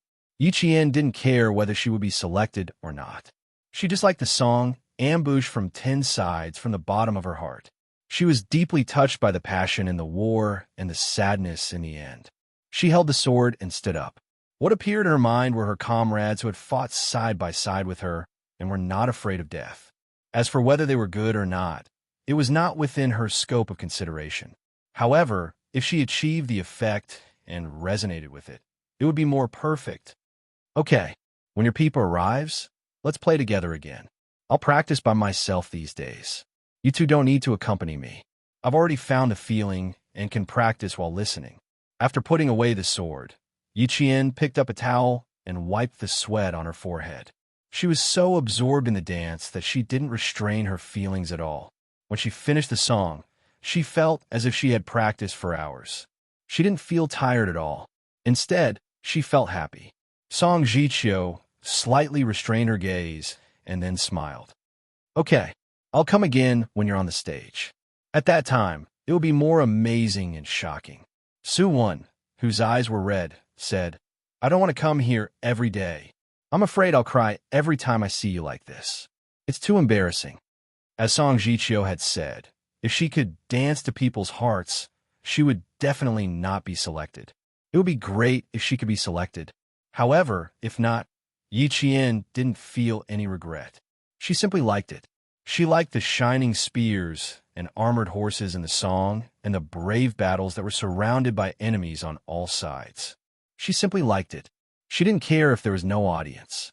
For the next 3 days, Yuchien would lock himself in the sound studio for an hour to practice over and over again. He would wave the sword in his hand over and over again, using the sword as a gun, recalling the battles he had fought alongside his comrades and the bits and pieces of the J5. Su would spend a week transporting his pipa from the capital to the school.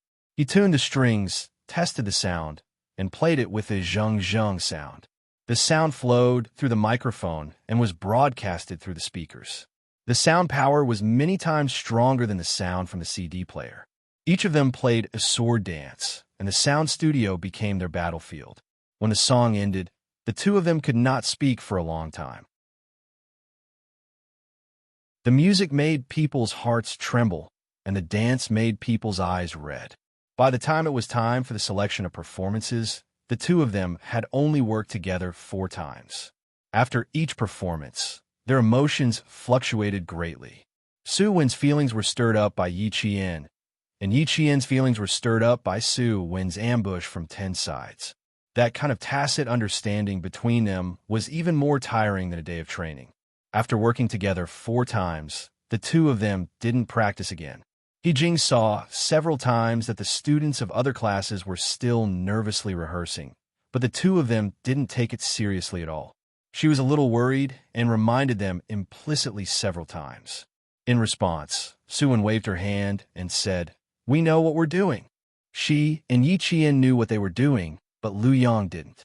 There were 5 performances in the class. He could occasionally see Su when rehearsing her solo dance. However, he didn't see any rehearsal for the music and sword collaboration between the two of them. 4 days before the selection of performances, he caught the two of them after the evening's self-study class and asked them about it.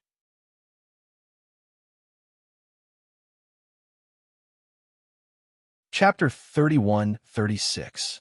Su Wen smiled and said, "If I don't get chosen, Lu Yang, I'll run 10 laps around the school. I'll make a promise and never go back on my word." Running 10 laps around the school would be a lot of 5 kilometers. Yuchien also smiled and said, "I can't guarantee that I'll get chosen, but I'll try my best not to embarrass myself." Since he said that, Lu Yang didn't ask any more questions. He didn't ask for much, as long as all 5 acts could be successfully produced. He didn't even think about performing for the entire school. If they got chosen, then so be it. If they didn't, they'd already tried their best. When the selection of acts began, the students in the class actually wanted to watch, but it was impossible. Thus, they sent Lu Yang, Qian Yanjun, and the other 4 male representatives to watch. The selection of acts was carried out during the lunch break. By the time Lu Yang, Qian Yanjun, and the other 4 male representatives finished watching, it was already 2:40 in the afternoon. It was the 5th class from 3 to 3:50. The 5 of them didn't return to the dormitory and went straight to the classroom. Along the way, the 5 of them didn't talk. They were still immersed in the shocking sword dance of ambush of Tenli. The howling cold wind seemed to have come from an ancient battlefield. It swept through the vicissitudes of time and crossed the long river of history. It transformed into a sword wrapped in blood-red mist and swept straight towards them. Sword light flashed, life and death battles, the sound of horse hooves, the clashing of swords. Some people lived, some died. Blood flowed like a river. Tragic, magnificent. All the students in the class had already arrived. They all specially came to the classroom in advance to wait for the news brought back by the 5 representatives. Although they didn't have much hope that their class would be chosen, they still hoped that their class's act would be chosen and that they could represent the class to perform in the school. They usually didn't care and pretended not to care, but when the day really came, they were still quite nervous. When the 5 representatives walked out, the waiting students all looked over and landed on their faces. After seeing their expressions, they didn't ask anything. The students felt a chill in their hearts. This situation didn't seem right. It was too serious and tragic. Damn, even if none of the 5 acts were chosen, there was no need for all of them to be so tragic. It's fine, it's fine. Even if we didn't get chosen this time, there's still next year, right? Even if there was no next year, there was still the year after that. We still have 3 more chances. Don't worry about it. The students in the front row were very considerate and comforting. They were all frightened by the solemn and stirring faces of the 5 representatives. Yes, you're right. Even if we don't get selected this year, next year, the year after that, we should prepare early. We'll definitely get selected one day. It's just a small matter. Don't be too sad. Don't worry about it. It's good that you didn't get chosen. At least you can use all your time to revise. Brothers, don't forget that we're about to take our exams. You'd better hurry up and revise. Everything has a good side and a bad side. Don't be so pessimistic. We have to smile. When the students who are participating in the show come back and see us, they will feel even worse. No, the performances have been selected. Out of the 5 performances, they chose 2. They originally wanted to choose 3, but they cut Su Wen's solo and kept her and Yi Qian's ambush from 10 sides. Lu Yang wiped his face and explained, "We didn't do it because we didn't get selected, but because we were shocked. We were shocked by Yi Qian's sword dance. When the time comes for the performance, you'll know what it means to point a sword at the heart." It was precisely because of this sentence that the entire class looked forward to the arrival of this day.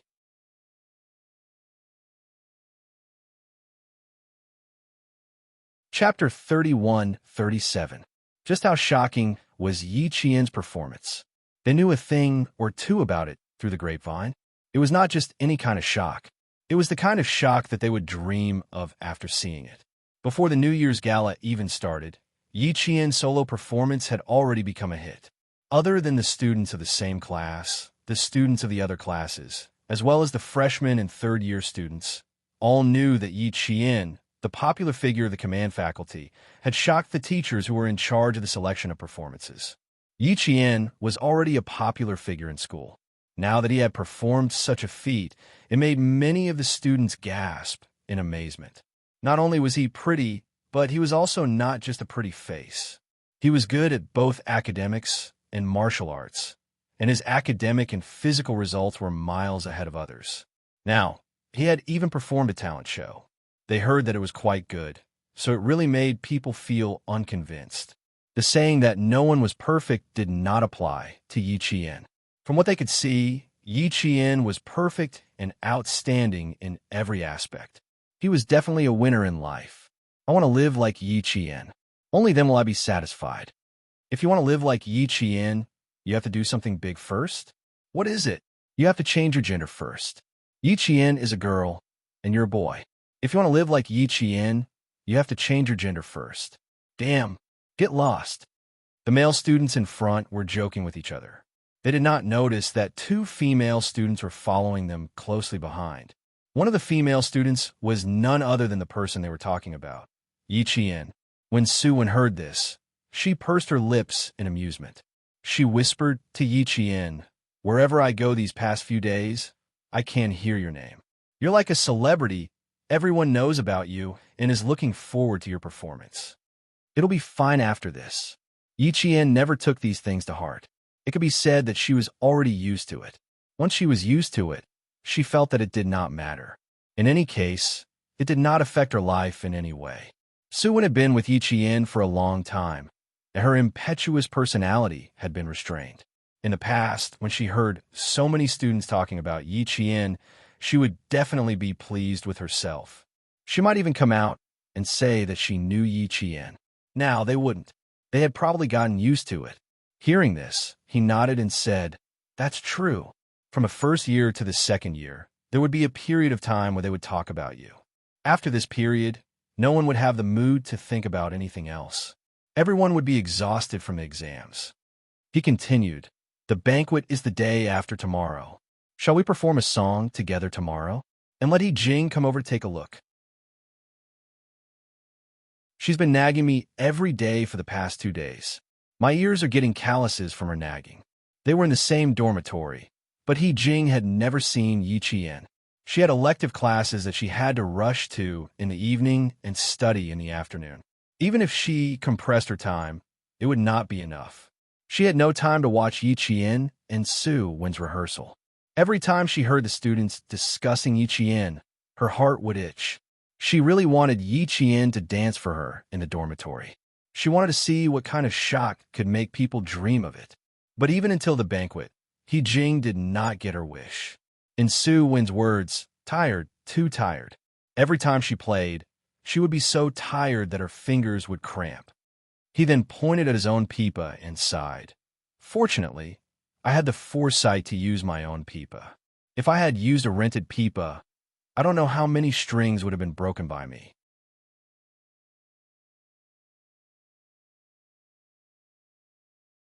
Chapter 31-38. Because they felt exhausted every time, Yi Qian and Suwen did not participate in the rehearsals. They just walked around the stage and played Ambush from 10 Miles on a CD to coincide with the time needed to perform together with the host. This made the other participating students feel that it was a pity. They wanted to see how beautiful Yi Qian's sword dance was, but Yi Qian was always there during the rehearsals. He also held a sword in his hand and stood at the edge of the stage. They never really rehearsed. But even so, when the students saw Yi Qian holding a sword and standing there, they felt that it was especially satisfying. They did not know why, but they felt that he was especially handsome and special. It was snowing heavily on the day of the orientation party. The whole campus was pure white. The snow was a little heavy, and a north wind blew the snow, making it hard for people to open their eyes. At 3 o'clock in the afternoon, the various programs had already started their preparations. When the students were busy backstage, a few inconspicuous cars slowly drove into the campus. These were the leaders from the military region and the leaders from Beijing. There were also a few guests who were not soldiers but had a certain status. They were all from Beijing. After a while, a minibus drove into the campus. The minibus was full of beautiful young female soldiers. They were also here to participate in the orientation party. Many of the actors had to change their costumes. Each program had its own costume characteristics. Yi Qian, who was wearing a camouflage uniform, was dazzled. He could not help but exclaim when he saw the ancient long-sleeved dress that swayed as she walked. So beautiful, like a fairy who walked out of a Dunhuang mural. She was so beautiful that as a girl, he wanted to go over and touch her. Don't be envious. Your movements are too big. It's not suitable for you to wear this kind of clothes.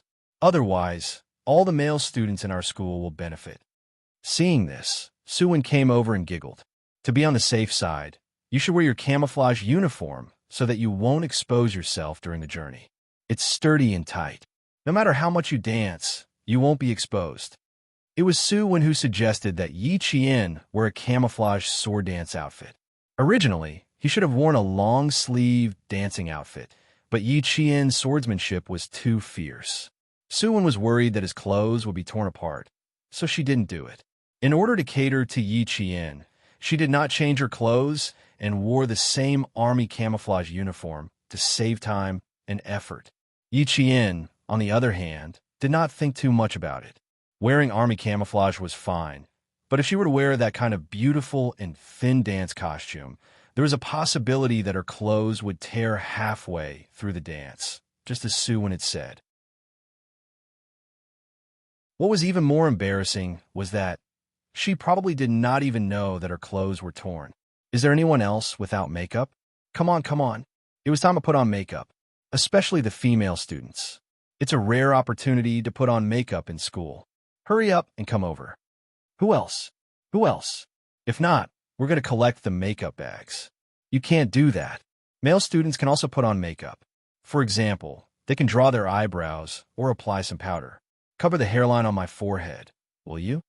You can go by yourself. We won't accompany you. It's good that we don't wear any makeup.